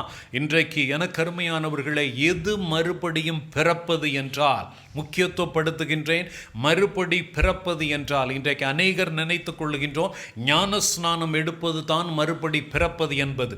எனக்கருமையானவர்களே, எது மறுபடி பிறப்பது என்றால் முதலாவது நாம் அறிந்து கொள்ள வேண்டியது, பாவங்களை நீங்கள் அறிக்கையிட்டு ஆண்டவராகிய கர்த்தரிடத்தில் அறிக்கையிட்டு மனம் திரும்பும் பொழுது, பழைய வாழ்க்கையை விட்டு நீங்கள் திரும்பும் பொழுது நீங்கள் மறுபடியும் பிறக்கிறீர்கள். எனக்கருமையானவர்களே, நீங்கள் வேதத்திலே சொல்லப்பட்டிருக்கின்றது, யோவான் ஸ்நானகனிடத்தில் ஜனங்கள் எல்லாம் வந்து தங்கள் பாவங்களை அறிக்கையிடுகின்றார்கள். அவங்க பாவங்கள் மன்னிக்கப்பட்டு அந்த இடத்தில் எனக்கருமையானவர்களே அவர்கள் மறுபடியும் பிறக்கிறார்கள் என்பதற்கு அடையாளமாகத்தான் அவர்கள் ஞான ஸ்நானம் பெறுகிறார்கள். இன்றைக்கு பாவங்களை அறிக்கையிடுவதை குறித்து முக்கியத்துவப்படுத்துவது கிடையாது. ஏதோ கடமைக்காக நீ பாவத்தை அறிக்கையிட்டு வந்து இங்கே வந்து ஞான ஸ்நானம் பெற்றுக்கொள், ஞான ஸ்நானம் பெற்ற உடனேயே நான் மறுபடி பிறந்து விட்டேன் என்று நீங்கள் நினைக்கிறீர்கள். ஆனால் ஞான ஸ்நானம், எனக்கருமையானவர்களே, ஞான ஸ்நானம் பெறக்கூடிய அந்த காரியம் ஒரு அடையாளமாக ஆண்டவராகிய கர்த்தர் நமக்கு வைத்திருக்கின்றார். உண்மையில் நம்முடைய முழுமையாக ஆண்டவரே நான் செய்த காரியத்திற்காக நான் மனஸ்தாபப்படுகின்றேன், இந்த காரியத்தை நான் ஆண்டவரே எனக்கு மற்றவங்களுக்கு விரோதமாக நான் செய்தேன், உமக்கு முன்பதாகவும் அந்த காரியத்தை நான் செய்தேன் என்று சொல்லி நீங்கள் அந்த பாவத்துக்காக மனஸ்தாபப்படும் பொழுது எனக்கருமையானவர்களே, நீங்கள் அந்த நேரத்தில் மறுபடி பிறப்பதற்கு தேவனாகிய கர்த்தர் உங்கள் ஆத்துமாவை உயிர்ப்பிக்கின்றார். அப்பொழுது தான் நீங்கள் மறுபடியும் பிறக்கின்றீர்கள். எனக்கருமையானவர்களே, இதைத்தான் தேவனாகிய கர்த்தர் சொன்னார், நீங்கள் மறுபடியும் பிறக்க வேண்டும் என்று ஆண்டவர் சொன்னாரே. எதற்காக? நீங்கள் மறுபடி பிறக்கும் பொழுது உங்களுடைய மரித்த ஆத்துமாவை தேவனாகிய கர்த்தர் உயிர்ப்பிக்கின்றார். ஆண்டவராகிய கர்த்தர் உயிர்ப்பித்ததற்கு அடையாளமாக நாம் ஞான ஸ்நானம் பெற்றுக்கொள்கின்றோம். ஆனால் இன்றைக்கு ஞான ஸ்நானம் பெற்றுக்கொண்ட பின்பதாக நீங்கள் மறுபடி பிறந்ததற்கான அடையாளம் உங்களிடத்தில் காணப்படுகின்றதா? நீங்கள் உங்களுடைய பேச்சு, உங்களுடைய செயல், உங்களுடைய சிந்தனை முழுவதுமாக மாறி இருக்கின்றதா? பழைய மனுஷனை போலவே இருக்கின்றதா? ஞான ஸ்நானம் பெற்றிருக்கிறீர்கள், ஆனாலும் இன்னும் உங்களுடைய வாழ்க்கை பழைய வாழ்க்கையை போலவே இருக்கின்றது. இன்னும் பேச்சில் மாற்றம் கிடையாது. எனக்கு அருமையானவர்களே, இன்னும் ஏளனமான பேச்சு, இன்னும் கேலி பேச்சுகள், மற்றவர்களை தூஷிக்கக்கூடியது, மற்றவர்களை குறை சொல்லக்கூடிய பழைய குணங்கள் எல்லாம் இன்னும் இருந்து கொண்டிருக்கின்றது. ஆனால் ஞான ஸ்நானம் பெற்றுவிட்டோம். எனக்கு அருமையானவர்களே, சில இடங்களில் என்ன சொல்லப்படுகின்றது? ஞான ஸ்நானம் இயேசுவானவர் எடுத்த இஸ்ரேல் தேசத்திலே போய் நீங்கள் ஞான ஸ்நானம் பெற்றுக்கொள்ளுங்கள், அங்கு எடுத்தால் தான் அந்த ஞான ஸ்நானம் அங்கீகரிக்கப்படும். ஞான ஸ்நானத்தை குறித்து முக்கியத்துவப்படுத்தக்கூடிய அநேகர் பாவத்திலிருந்து நீ முழுவதுமாக மனம் திரும்பி ஒரு புதிய மனுஷனாக வாழ வேண்டும் என்பதை குறித்து சொல்லவில்லை. இந்த இடத்தில் போய் நீ ஞான ஸ்நானம் பெற்றுக்கொள் என்று சொல்லும் பொழுது அவன் ஏதோ குளிப்பது போல காரியத்தை செய்து கொண்டிருக்கிறவர்கள் இன்னும் பழைய வாழ்க்கை வாழ்ந்து கொண்டிருக்கிறீர்கள் என்றால் நீங்கள் இன்னும் ஞான ஸ்நானம் பெற்றும் நீங்கள் மறுபடி பிறக்கவில்லை என்ற அர்த்தம். அந்த காரியம் உங்களுக்கு தெரியுமா? எனக்கு அருமையானவர்களே, சிலுவையில் தொங்கிக் கொண்டிருந்த குற்றவாளி எப்படி மறுபடி பிறக்கின்றான் என்பதை பாருங்கள். அவனிடத்திலிருந்து கற்றுக்கொள்ளுங்கள். அவன் பேச்சு முன்பதாக எப்படி இருந்தது, இப்பொழுது அவனுடைய பேச்சு எப்படி இருக்கின்றது? ரெண்டுமே வேதத்தில் கொடுக்கப்பட்டிருக்கின்றது. எனக்கு அருமையானவர்களே, மறுபடியும் பிறக்கும் முன்பதாக அந்த குற்றவாளி கர்த்தருக்கு பயப்படாதவனாக இருந்தான். ஆனால் மறுபடி பிறந்த பின்பதாக கர்த்தருக்கு பயப்படக்கூடியவனாக, அதற்கு முன்பதாக அவனை பொறுத்தமட்டில் தன் பாவத்துக்காக மனஸ்தாபப்பட்டவனாக தெரியவில்லை. ஆனால் மறுபடி பிறந்த பின்பதாக நான் பாவம் செய்தேன், நான் செய்ததற்கான தண்டனையை நாங்கள் அனுபவிக்கிறோம் என்று சொல்லுவது மாத்திரமல்ல, நியாயத்தை பேசக்கூடியவனாக இருந்தான், நீதியை தேடக்கூடியவனாக இருந்தான். மாத்திரமல்ல, எனக்கு அருமையானவர்களே, மறுபடி பிறக்க வேண்டும் என்று தேவனாகிய கர்த்தர் சொன்ன அந்த காரியத்தை இன்றைக்கு அநேகர், எனக்கு அருமையானவர்களே, சரியாக புரிந்து கொள்ளாதபடிக்கு, ஊழியக்காரர்களே இன்றைக்கு அந்த காரியத்தை குறித்து புரிந்து கொள்ளாமல் நீங்கள் அந்த சபையில் சபையிலே ஞானஸ்நானம் பெற்றால் அது செல்லாது, இந்த சபைக்கு வந்து இங்கு ஞானஸ்நானம் பெற வேண்டும் என்று சொல்லி பலரும் பலவிதமான ஞானஸ்நானங்களை பெற்றுக்கொள்ளுகிறீர்கள். எனக்கு அருமையானவர்களே, உண்மையான ஞானஸ்நானம் எது? நீ பாவங்களை அறிக்கையிட்டு மனம் திரும்பின பின்பதாக நீ எடுக்கக்கூடிய அந்த ஞானஸ்நானம் தேவனாகிய கர்த்தர் அந்த காரியத்தை அங்கீகரிக்கின்றார். எனக்கு அருமையானவர்களே, மனுஷர்கள் சொல்லக்கூடிய காரியம் அல்ல. நீ உண்மையிலேயே உன்னுடைய வழியை விட்டு திரும்பி, பாவ வழிகளை விட்டு திரும்பி தேவனாகிய கர்த்தருக்கு பிரியமான வாழ்க்கை வாழும்படிக்கு உங்களை அர்ப்பணிக்கின்றீர்களா? எனக்கு அருமையானவர்களே, மறுபடியும் பிறக்க வேண்டும் என்று தேவனாகிய கர்த்தர் சொன்ன கட்டளையின்படி நாம் நடக்கின்றோமா? நம்முடைய பாவங்களை நாம் அறிக்கையிடும் பொழுது ஆண்டவர் பாவத்தை மன்னிப்பது மாத்திரமல்ல, தேவனாகிய கர்த்தர் மரித்த ஆத்துமாவை உயிர்ப்பிக்கிற தேவனாகிய கர்த்தர். அதைத்தான் தகப்பனாகிய லூக்கா 15 தகப்பன் சொல்லுகின்றான், என் குமாரனாகிய இவன் மரித்தான், பாவம் செய்தது நிமித்தம் இவன் ஆத்மா மரித்தது, இப்பொழுது திரும்பவும் உயிர்த்தான் என்று. எப்பொழுது உயிர்த்தான்? தன் பாவங்களை அறிக்கையிட்ட பொழுது. எனக்கு அருமையானவர்களே, இன்றைக்கு பாவத்தை அறிக்கையிடுவதை குறித்து முக்கியத்துவப்படுத்தது கிடையாது. இதன் பின்பதாக நீ உன்னுடைய பழைய வாழ்க்கையை விட்டுவிட்டு நீ புதிய மனிதனாக வாழ வேண்டும் என்பது அதை குறித்து பேசுவது கிடையாது. என்னவென்றால், நீ ஞான ஸ்நானம் பெற்றுக்கொள்ள வேண்டும் என்பதை மாத்திரம் சொன்ன உடனே நாமும் என்ன நினைத்துக் கொள்ளுகின்றோம்? திருமணத்திற்காக ஒரு ஞான ஸ்நானம். இன்னைக்கு அநேக வேளைகளில் திருமணம் செய்வதற்காக ஞான ஸ்நானம், மனம் திரும்புவதை குறித்து சொல்லவில்லை. எனக்கு அருமையானவர்களே, இப்படிப்பட்ட ஞான ஸ்நானம் எல்லாம் தேவனாகிய கர்த்தர் அந்த காரியத்தை அங்கீகரிப்பதே கிடையாது என்பதை அறிந்திருக்கிறீர்களா? ஆண்டவராகிய கர்த்தர் நம்மிடத்தில் எதிர்பார்க்கக்கூடிய காரியம் என்ன? நீ பழைய மனுஷன் முழுவதுமாக சிலுவையில் அறையப்படட்டும். ஆண்டவராகிய கர்த்தர் சொல்லுகின்றார், ஒரு புதிய மனுஷனாக, தேவனாகிய கர்த்தருக்கு பிரியமான மனுஷனாக நீ மாற வேண்டும் என்று சொல்லி தேவனாகிய கர்த்தர் விரும்புகின்றார். எனக்கு அருமையானவர்களே, நீங்கள் மறுபடி பிறக்கக்கூடிய அந்த நேரத்தில் ஆண்டவராகிய கர்த்தர் என்ன செய்கின்றார்? அந்த காரியத்தை குறித்து உங்களோடு கூட நான் பேச விரும்புகின்றேன். இப்பொழுது அந்த குற்றவாளி உடைய வாழ்க்கையில் நடந்த காரியத்தை உங்களோடு கூட நான் பேச விரும்புகின்றேன். இயேசு கிறிஸ்து சிலுவையிலே தொங்கிக் கொண்டிருக்கின்றார். அவருக்கு வலது பக்கத்தில் ஒரு குற்றவாளியும் இடது பக்கத்தில் ஒரு குற்றவாளியுமாக சிலுவையில் தொங்கிக் கொண்டிருக்கிறார்கள். அவர்கள் 2 பேருக்குமே தெரியாது தாங்கள் பாவம் செய்தது நிமித்தம் அவர்கள் ஆத்மா மரித்திருக்கிறது என்பதை அவர்களுக்கு தெரியாது. 2 பேருடைய ஆத்மாவும் மரித்திருந்தது. ஆனால் இயேசு கிறிஸ்துவினுடைய ஆத்துமா மரிக்கவில்லை. காரணம், அவர் பாவம் செய்யவில்லை என்று வேதவசனம் சொல்லுகின்றது.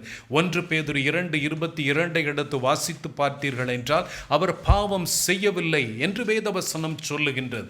எனக்கு அருமையானவர்களே, அவர் பாவம் செய்யவில்லை. ஆகவே அவருடைய ஆத்துமா உயிரோடு கூடத்தான் இருந்தது. ஆனால் இந்த 2 குற்றவாளிகளும் பாவம் செய்தபடியினால் அவர்களுடைய ஆத்துமா மரித்திருந்தது. அது அவர்களுக்கே தெரியாது.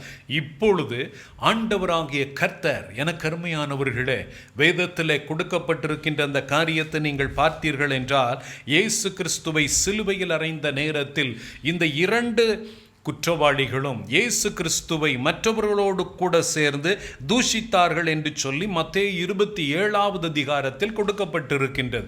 சிலுவையிலே இயேசுவானவர் அறையப்பட்ட நேரத்தில் அந்த 2 குற்றவாளிகளும் மத்தேயு 27 அதிகாரத்தில் அவரை தூஷித்தார்கள் என்று கொடுக்கப்பட்டிருக்கின்றது. மத்தேயு 27 அதிகாரம் 44 வசனத்தை வாசிக்கலாம். அவரோட கூட சிலுவைகளில் அறையப்பட்ட கள்ளரும்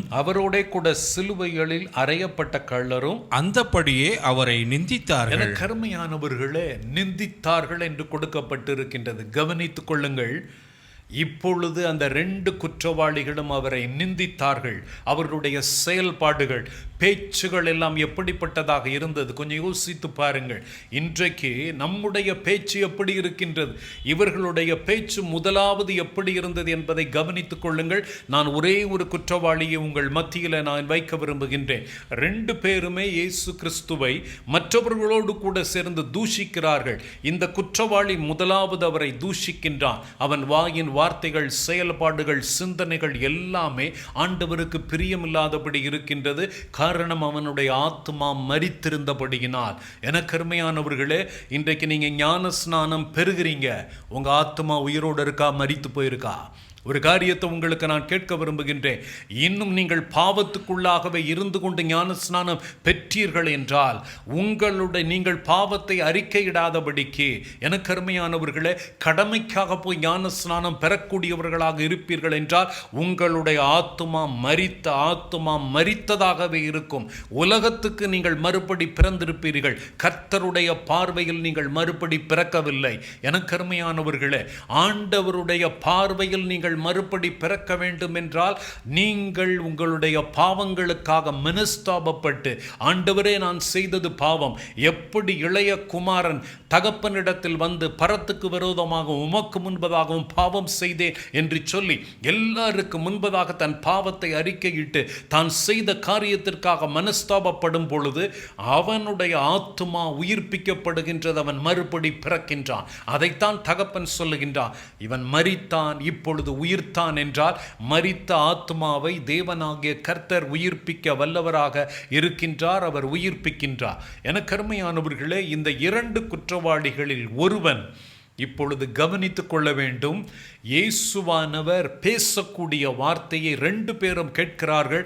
அதில் ஒரு குற்றவாளி இயேசுவானவர் சிலுவையில் தொங்கக்கூடிய நேரத்தில் அவர் சொன்ன முதலாவது வாக்கியத்தை அவன் கவனிக்கின்றான். லூக்கா 23வது அதிகாரம் 34வது வசனத்தை வாசிக்கலாம். இயேசுவானவர் சிலுவையில் சொன்ன முதலாவது வாக்கியம். அப்பொழுது இயேசு, பிதாவே இவர்களுக்கு மன்னியும், பிதாவே இவர்களுக்கு மன்னியும், தாங்கள் செய்கிறது இன்னதென்று அறியாதிருக்கிறார்களே என்றார். தாங்கள் செய்கிறது இன்னதென்று அறியாதிருக்கிறார்களே. இப்பொழுது அவர் சொல்லுகின்றார், பிதாவே இவர்களை மன்னியும் என்று அவர் வாயிலிருந்து புறப்பட்டு வந்த வார்த்தை, பிதாவை நோக்கி அவர் சொன்ன அந்த வார்த்தை, பக்கத்தில் சிலுவையில் தொங்கிக் கொண்டிருந்த அந்த குற்றவாளிகள் அதை கேட்ட பொழுது ஒருவன் அந்த வார்த்தையை கேட்கின்றான், நாம் தானே பாவம் செய்தோம், நாம் தானே மன்னிப்பு கேட்க வேண்டும், நமக்காக இவர் மன்னிப்பு கேட்கின்றாரே என்று சொல்லி அந்த வார்த்தை இவனை தொட்டது. எனக்கு அருமையானவர்களே,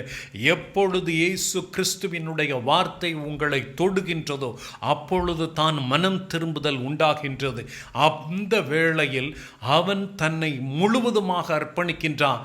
பாவம் செய்தது நான் பாவம் செய்தேன், ஆனால் எனக்காக அவர் மன்னிப்பு கேட்கிறாரே என்று சொல்லி அவன் இப்பொழுது மனம் திரும்புகின்றான். எனக்கு அருமையானவர்களே, முழுமையாக அவன் தன் பாவங்களை அவன் அறிக்கையிட்டு அந்த வேளையில் மனம் திரும்பக்கூடியது எல்லாமே.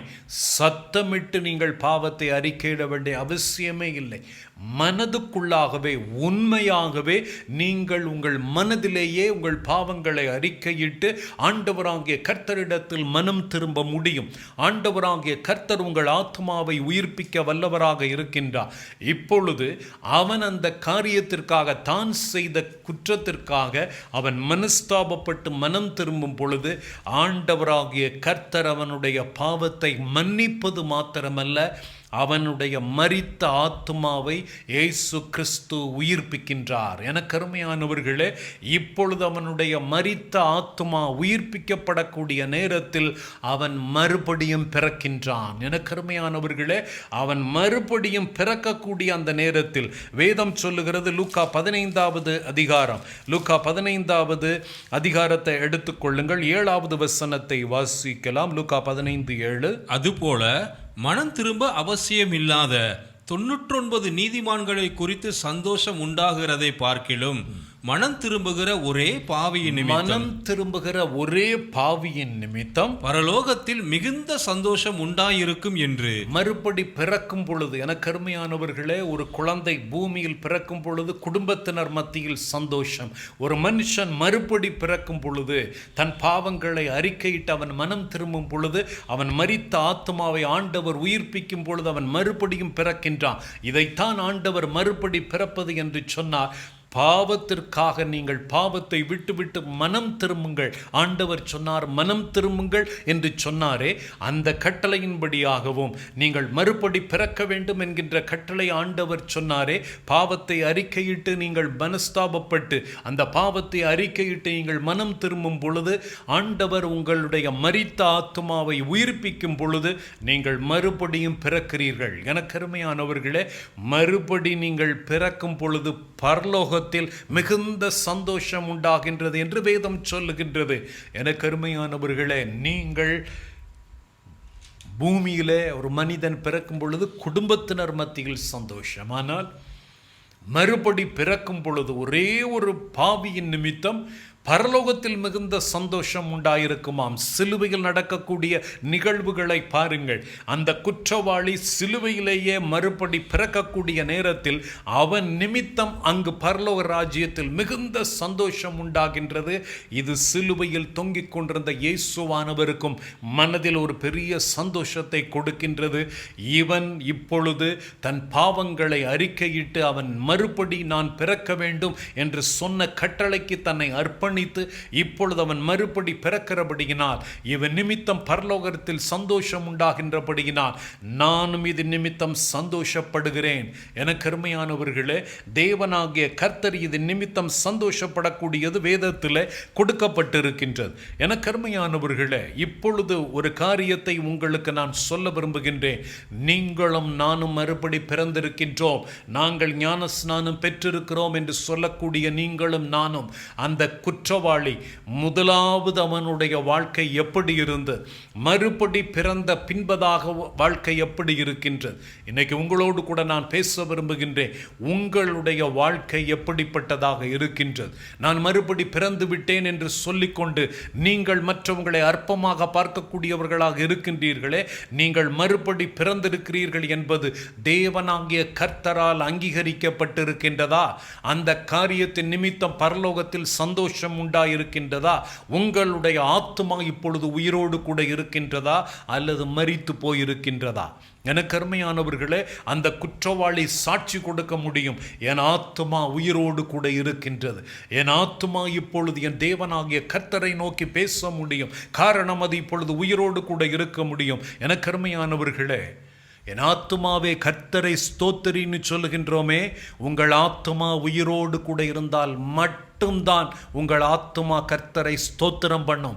நீங்க என் ஆத்துமாவே கர்த்தரை ஸ்தோத்திரி என்று சொன்னாலும் உங்கள் ஆத்துமா மரித்து போயிருக்கும் என்றால் உங்கள் ஆத்துமா கர்த்தரை ஸ்தோத்திரிக்காது என்பதை உங்களுக்கு தெரியுமா?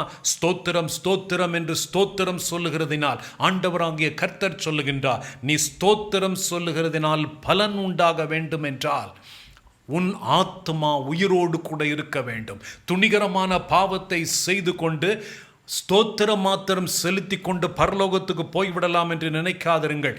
ஞானஸ்நானம் பெற்றவுடனே நீங்கள் என்ன நினைத்துக் கொள்ளுகிறீர்கள்? ஜலத்தினாலும் ஆவியினாலும் நான் பிறந்து விட்டேன், ஆகவே எனக்கு பரலோக ராஜ்யத்தில் இடம் உண்டு என்று நீங்கள் நினைக்கிறீர்கள்.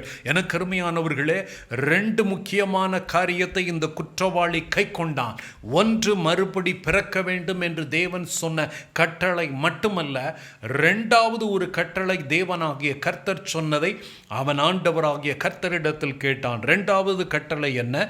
ஆண்டவராகிய கர்த்தர் மத்தேயு 6வது அதிகாரம் 33வது வசனத்தில் எதை தேடச் சொன்னார்? வாசிக்கலாம். முதலாவது தேவனுடைய ராஜ்யத்தையும் அவருடைய நீதியையும் தேடுங்கள். கருமையானவர்களே, தேவனுடைய ராஜ்யத்தை தேடுங்கள். நமக்கு தேவனுடைய ராஜ்யத்தை குறித்த ஞானமே இல்லாதபடிக்கு நம்ம இருக்கின்றோம். தேவனுடைய ராஜ்யத்தை குறித்து ஆண்டவர் பிரசங்கித்தார். ஆனால் இந்த நாட்களில் தேவனுடைய ராஜ்யத்தை குறித்து பிரசங்கம் இருக்கின்றதா? உலக பிரகாரமான ஆசீர்வாதத்தை குறித்தும். எனக்கு அருமையானவர்களே, ஆண்டவராகிய கர்த்தருடைய வார்த்தையை குறித்தே சொல்லப்படாத பிரசங்கங்கள் இன்றைக்கு ஏராளம். நான் யாரையும் குறை சொல்ல விரும்பவில்லை. தேவனுடைய ராஜ்யத்தை குறித்து இந்த வேதாகமத்தில் கொடுக்கப்பட்டிருக்கின்ற அந்த காரியத்தை தேடுகின்றீர்களா? சிலுவையில் தொங்கிக் கொண்டிருந்த அந்த குற்றவாளி தன் ஆத்துமா உயிர்ப்பிக்கப்பட்ட உடனே, மறுபடியும் பிறந்த உடனே, முதலாவது அவனுடைய பேச்சில் முழுமையான மாற்றம், அவன் செயலில், அவனுடைய சிந்தனையில் முழுமையான ஒரு மாற்றத்தை பார்க்க முடிகின்றது. எனக்கு அருமையானவர்களே, அவன் சிந்தனையில் மாற்றம் என்ன? ஆண்டவராகிய கர்த்தர் முதலாவது அவன் மறுபடி பிறக்கும் முன்பதாக அவனுடைய சிந்தனை எப்படிப்பட்டதாக இருந்தது? எனக்கு அருமையானவர்களே, மற்றவங்களுக்கு கெடுதல் செய்ய வேண்டும், மற்றவர்களை வேதனைப்படுத்தி அதன் மூலமாக சந்தோஷப்பட வேண்டும். இயேசு கிறிஸ்துவை வேதனைப்படுத்தி அதன் மூலமாக சந்தோஷப்பட்டவன் சிலுவையிலே தொங்கிக் கொண்டிருந்த 2 குற்றவாளிகளும். அவரை தூஷித்து அதன் மூலமாக சந்தோஷப்பட்டவர்கள், அவரை பரிகசித்து அதன் மூலமாக சந்தோஷப்பட்டவர்கள். இன்றைக்கு நீங்களும் நானும் மறுபடி பிறந்திருக்கிறோம் என்று சொல்லக்கூடிய நீங்களும் நானும், எனக்கு அருமையானவர்களே, வெறும் ஞான ஸ்நானம் மற்றும் அடையாளம் கிடையாது. உங்களுடைய பேச்சு, செயல்பாடுகள், சிந்தனைகள் முழுவதுமாக மாறி இருக்க வேண்டும். மாறி இருக்கின்றதா? எனக்கு அருமையானவர்களே, மாறி இருந்தால் மட்டும்தான் உங்களுடைய ஆத்மா உயிர்ப்பிக்கப்பட்டு நீங்கள் வாழ்ந்து கொண்டிருக்கிறீர்கள் என்ற அர்த்தம். எனக்கு அருமையானவர்களே, அவனுடைய அந்த செயல்பாடுகளை பாருங்கள். லூக்கா 23வது அதிகாரம். அவன் மறுபடி பிறந்த பின்பதாக மற்ற குற்றவாளியினிடத்தில் எப்படி பேசுகிறான்? எனக்கு அருமையானவர்களே, ஞானஸ்நானம் பெற்ற பின்பதாக உங்கள் பேச்சு எப்படி இருக்கு? இன்னும் கேலி பேச்சு இருக்கா? எனக்கு அருமையானவர்களை, இன்னும் பரியாசம் இருக்கா? உன் ஆத்துமா உயிரோடு இல்லை என்ற அர்த்தம். உன் ஆத்துமா இன்னும் உயிர் பெறவில்லை என்ற அர்த்தம். உன் ஆத்துமா செத்து போயிருக்கிறது என்ற அர்த்தம். இன்னும் பழையபடியே உன்னுடைய வாழ்க்கை இருந்து கொண்டிருக்கிறது என்றால் உன் ஆத்துமா, நான் சொல்லுகின்றேன், இன்னும் அது உயிரடையவில்லை என்ற அர்த்தம். இன்றைக்கு முழுமையாக தேவனாகிய கர்த்தரிடத்தில் ஒப்புக்கொடுங்கள். நான் ஞான ஸ்நானம் பெற்றிருக்கிறேன். ஒரு முறை தான் ஞான ஸ்நானம். எனக்கு அருமையானவர்களே, ஒரு முறை தான். மறுபடி நீ ஞான ஸ்நானம் அல்ல, மனம் திரும்பக்கூடிய காரியம் அவசியம். அது மிக மிக முக்கியம். எனக்கு அருமையானவர்களே, ஆண்டவராகிய கர்த்தருடைய வார்த்தை என்ன சொல்லுகின்றது? லூக்கா 23வது அதிகாரம் 39வது வசனத்தில் எப்படி அவனுடைய பேச்சு, செயல்பாடுகள் எல்லாம் மாறி இருக்கின்றது. மறுபடி பிறந்த ஒரு குற்றவாளி சிலுவையிலே மறுபடி பிறக்கின்றான். எனக்கு அருமையானவர்களே, சிலுவையில் மறுபடி பிறக்கின்றான். நிக்கோதேமு என்கின்ற போதகரிடத்தில் ஆண்டவராகிய கர்த்தர் சொன்னார், ஒரு போதகனாக இருந்தும் மறுபடி பிறக்கக்கூடிய காரியத்தை குறித்து நீ அறிந்து கொள்ளவில்லையே, அப்படி என்றால் என்ன அர்த்தம்?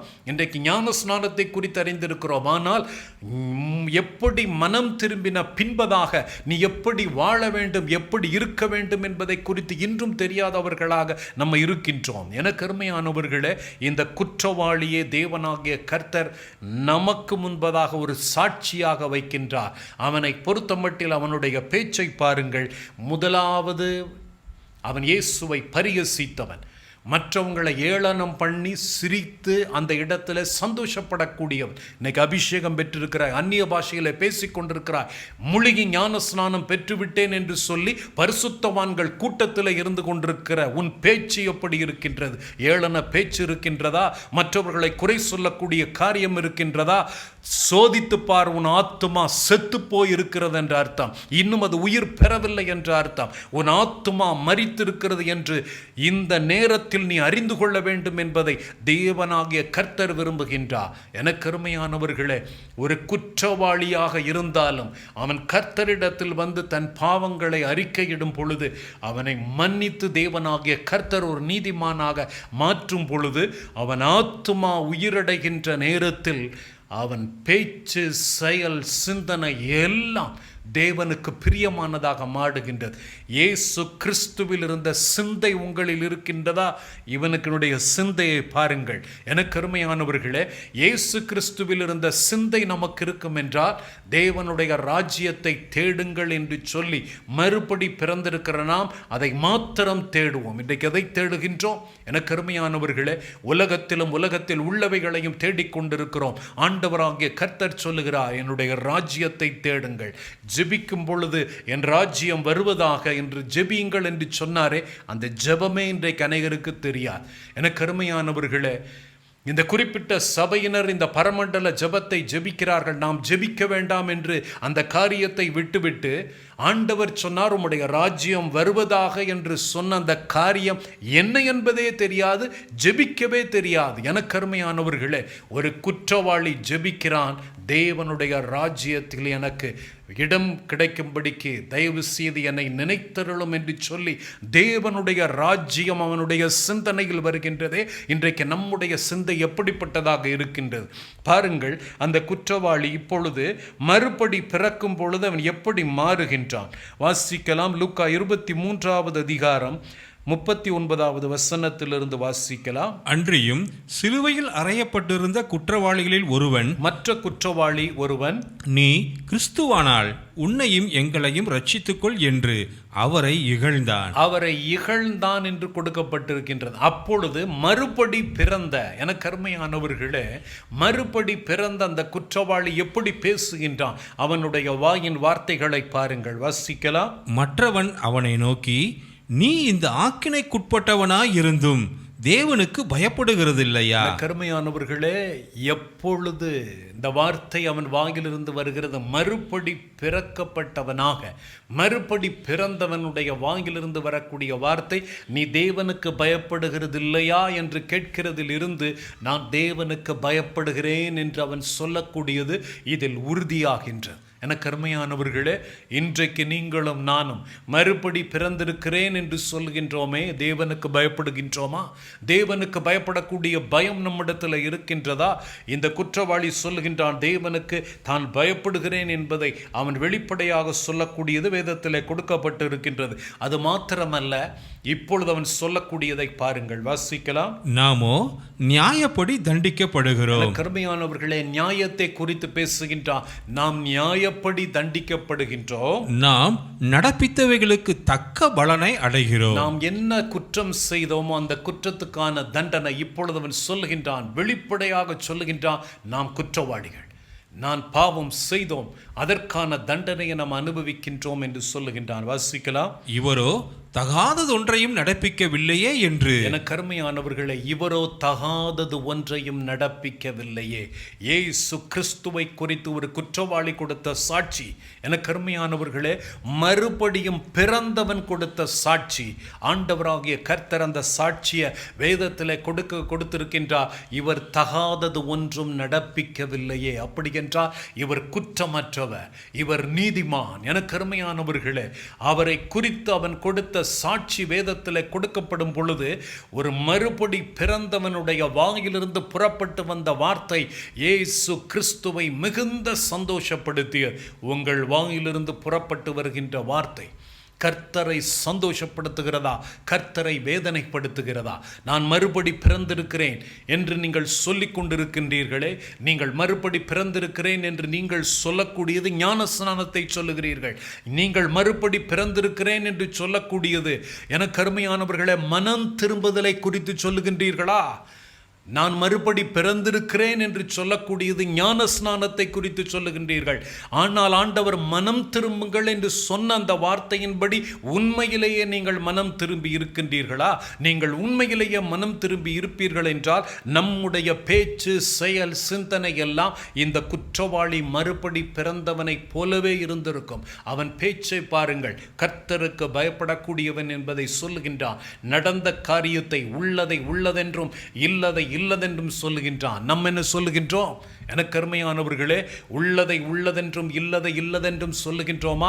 ஒரு பக்கம் ஒரு மாதிரியான பேச்சு, இன்னொரு பக்கம் இன்னொரு மாதிரியான பேச்சு. ஒருவரிடத்தில் நன்றாக பேசிவிட்டு அவரை விட்டு போனவுடனே அவரை பற்றி குறை சொல்லக்கூடிய நீங்கள் மறுபடி பிறந்திருக்கிறீர்களா என்பதை சோதித்து பாருங்கள். எனக்கு அருமையானவர்களே, அவன் என்ன செய்கின்றான் என்றால், தன்னுடைய கூட்டாளியாக, இன்னொரு குற்றவாளி தன்னுடைய கூட்டாளியாக இருக்கக்கூடியவனை கடிந்து கொள்ளுகிறான் என்று வேதம் சொல்லுகின்றது. எனக்கு அருமையானவர்களே, இந்த காரியத்தை எல்லாம் செய்யும் பொழுது பரலோகம் இந்த குற்றவாளியின் நிமித்தம் சந்தோஷப்படுகிறது. மனம் திரும்புகிற ஒரே பாவியின் நிமித்தம் பரலோக ராஜ்யத்தில் மிகுந்த சந்தோஷம் உண்டாயிருக்கின்றது என்கின்ற சந்தோஷத்தின் நிமித்தம் இயேசுவானவர் மிகுந்த சந்தோஷப்படுகிறார். அந்த நேரத்தில் தான் ஆண்டவராகிய கர்த்தருடைய வார்த்தையின்படி தேவனுடைய ராஜ்யத்தை தேடுங்கள் என்று ஆண்டவர் சொன்னாரே. மறுபடி பிறந்திருக்கிறோம் என்று சொல்லக்கூடிய நீங்கள் எதை தேடுகிறீர்கள்? எனக்கு அருமையானவர்களே, தேவனுடைய ராஜ்யத்தை தேடுகின்றீர்களா? ஆண்டவருடைய ராஜ்யத்தை குறித்து இந்த குற்றவாளி அறிந்திருக்கின்றான். அவன் ஆண்டவராகிய கர்த்தர் சொன்ன 2 கட்டளை, ஒன்று மறுபடியும் பிறக்க வேண்டும் என்கின்ற கட்டளைக்கு கீழ்ப்படிந்தான். 2வது, நீங்கள் முதலாவது தேவனுடைய ராஜ்யத்தை தேடுங்கள் என்று சொன்னாரே. எனக்கு அருமையானவர்களே, பைபிளே வாசிக்காதவங்க எப்படி தேவனுடைய ராஜ்யத்தை குறித்து அறிந்து கொள்ள முடியும்? வேதத்தை வாசிக்காதவர்களால் நான் சொல்லுகின்றேன், தேவனுடைய ராஜ்யத்தை குறித்து நீங்கள் அறிந்து கொள்ளவே முடியாது. வேதத்தை வாசித்தால் மட்டும்தான் தேவனுடைய ராஜ்யத்தை குறித்து நம்ம அறிந்து கொள்ள முடியும். ஆண்டவராகிய கர்த்தர் ஒன்று சொல்லுகின்றேன், இந்த பூமியில் இருக்கக்கூடிய நீங்களும் நானும் உம்முடைய ராஜ்யம் வருவதாக என்று ஜெபிக்கின்றோமே. ஆண்டவரே, உம்முடைய ராஜ்யத்தில் நீர் வரும்போது என்னை நினைத்தருளும் என்று சொல்லி இவன் ஜெபித்தது போல நம்ம ஜெபிக்கின்றோமா? எனக்கு அருமையானவர்களே, யார் ஆண்டவருடைய கட்டளையின்படி தேடுங்கள், நீங்கள் தேடுங்கள் என்று ஆண்டவர் சொன்னாரே, தேடினால் நீங்கள் கண்டடைவீர்கள் என்று சொன்னாரே. ஆண்டவர் எதை குறித்து சொன்னார்? முதலாவது தேவனுடைய ராஜ்யத்தை தேடுங்கள்.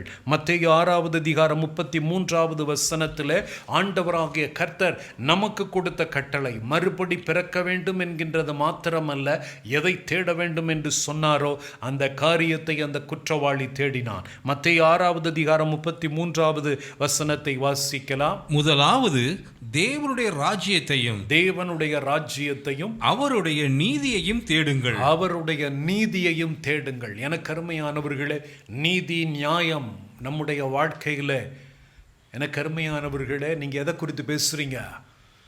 இந்த இடத்துல அவன் சொல்லுகின்றான், நமக்கு செய்யப்பட்ட அந்த காரியம், குற்றவாளி சொல்லுகின்றான், நம்ம தப்பு செஞ்சோம், தண்டிக்கப்பட்டோம், ஆனால் இவருக்கு நடந்தது அநீதி. நமக்கு செய்யப்பட்டது நியாயம், ஆனால் இவருக்கு செய்யப்பட்டது அநீதி என்று சொல்லி நியாயத்தையும் நீதியையும் பேசக்கூடியவனாக, எனக்கு அருமையானவர்களே, ஆண்டவராகிய கர்த்தருடைய நீதி, அவர் குற்றமற்றவர், ஆனால் அவரை குற்றவாளி என்று இந்த இடத்திலே நியாயம் புரட்டி போடப்பட்டிருக்கிறது என்று சொல்லி சிலுவையிலே சத்தமிட்ட அந்த காரியத்தை குறித்து இன்னொரு குற்றவாளியின் இடத்தில் அதை குறித்து சொல்லும் பொழுது ஆண்டவருடைய காதுகள் அதை கேட்கும் பொழுது கொஞ்ச நேரத்துக்கு முன்பதாக என்னை பரிகசித்தான், கொஞ்ச நேரத்துக்கு முன்பதாக என்னை தூஷித்தான், ஆனால் அவன் இப்பொழுது தன் பாவத்துக்காக மனஸ்தாபப்பட்டு மனம் திரும்பி மறுபடி பிறக்கக்கூடிய அந்த நேரத்தில் அவன் சொல்லக்கூடிய சாட்சி, இவர் குற்றமற்றவர் என்று சொல்லி உள்ளதை உள்ளதென்றும் இல்லதை இல்லதென்றும் சொல்லக்கூடியவனாக அவன் மாறியிருந்தான். அவன் பேச்சிலே தேவனாகிய கர்த்தர் வெளிப்பட்டார். அவனுடைய சிந்தனை தேவனுடைய சிந்தனை. எனக்கு அருமையானவர்களே, தேவனுடைய ராஜ்யத்தையே தேடுங்கள் என்று ஆண்டவர் சொன்னதை சிந்திக்க தொடங்கினான். நம்ம சிந்தனை எப்படி இருக்கு? எனக்கு அருமையானவர்களே, நம்முடைய சிந்தனை யாருக்கு கெடுதல் செய்யலாம், யார் நம்ம பழி வாங்கலாம், யார் நமக்கு விரோதமாக பேசினவங்களுக்கு திரும்பி பேசலாம். எனக்கு அருமையானவர்களே, சிந்தனையில் தேவனுடைய ராஜ்யத்தை குறித்ததான சிந்தனை இருக்கின்றதா? ஞான ஸ்நானம் பெற்றுவிட்டால் போகும், பரலோகத்துக்கு போய்விடலாம் என்று நினைத்து விடாதிருங்கள். தேவனுடைய ராஜ்யத்தை தேடுங்கள் என்கின்ற கட்டளையின்படி இந்த குற்றவாளி தேடினது போல தேவனுடைய ராஜ்யத்தையும் அவருடைய நீதியையும் தேடினால் மட்டும்தான் தேவனுடைய ராஜ்யத்துக்குள்ளாக நுழைய முடியும். இப்பொழுது அவன் ஆண்டவரிடத்தில் கேட்கிறான் பாருங்கள், வாசிக்கலாம். லூக்கா 23வது அதிகாரம் 42வது வசனத்தை வாசிக்கலாம். இயேசுவை நோக்கி, ஆண்டவரே, நீர் உம்முடைய ராஜ்யத்தில் வரும்போது. கருமையானவர்களே, ஆத்மா உயிர்ப்பிக்கப்பட்டவனாக தேவனாகிய கர்த்தரிடத்தில் பேசத் தொடங்குகின்றான். என கருமையானவர்களே, உம்முடைய ராஜ்யத்தில் வரும்போது அடியேனை நினைத்தருளும் என்றான். அவனுக்கு இருக்கக்கூடிய தேவனுடைய ராஜ்யத்தை குறித்ததான அறிவு இன்றைக்கு நமக்கு இருக்கின்றதா? உங்களுடைய சபைகளில் தேவனுடைய ராஜ்யத்தை குறித்து பிரசங்கிக்கிறார்களா? எனக்கு அருமையானவர்களே, சபையில் ஒவ்வொரு வாரமும் தேவனுடைய ராஜ்யத்தை குறித்து சொல்ல வேண்டும். தேவனுடைய ராஜ்யம் வருவதாக என்கின்ற ஜெபத்தை முக்கியத்துவப்படுத்த வேண்டும். அப்படி முக்கியத்துவப்படுத்தாத சபை, பிரசங்கிக்காத சபைகள் எல்லாம் தேவனுடைய வருகையில் இருந்த இடம் தெரியாமல் காணாமல் போய்விடும்.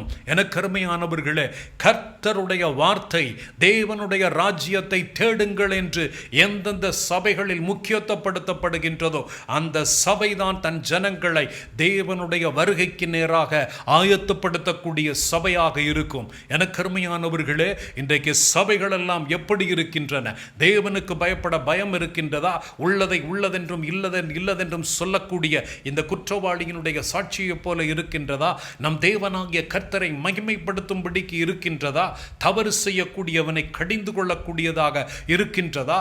எனக்கு அருமையானவர்களே, தனக்கு வேண்டியவர்களாக இருந்தாலும் அந்த குற்றவாளிக்கு தன் கூட்டாளி மிகவும் வேண்டியவனாக இருந்தாலும் அவன் இப்பொழுது பேசக்கூடிய அந்த காரியத்தை கேட்டுவிட்டு அவனை கடிந்து கொண்டான். எனக்கு அருமையானவர்களே, அந்த நேரத்தில் தேவனாகிய கர்த்தரை மகிமைப்படுத்தும்படிக்கு இப்பொழுது ஆண்டவராகிய கர்த்தரிடத்தில் ஒரு விண்ணப்பம் செய்கின்றான்.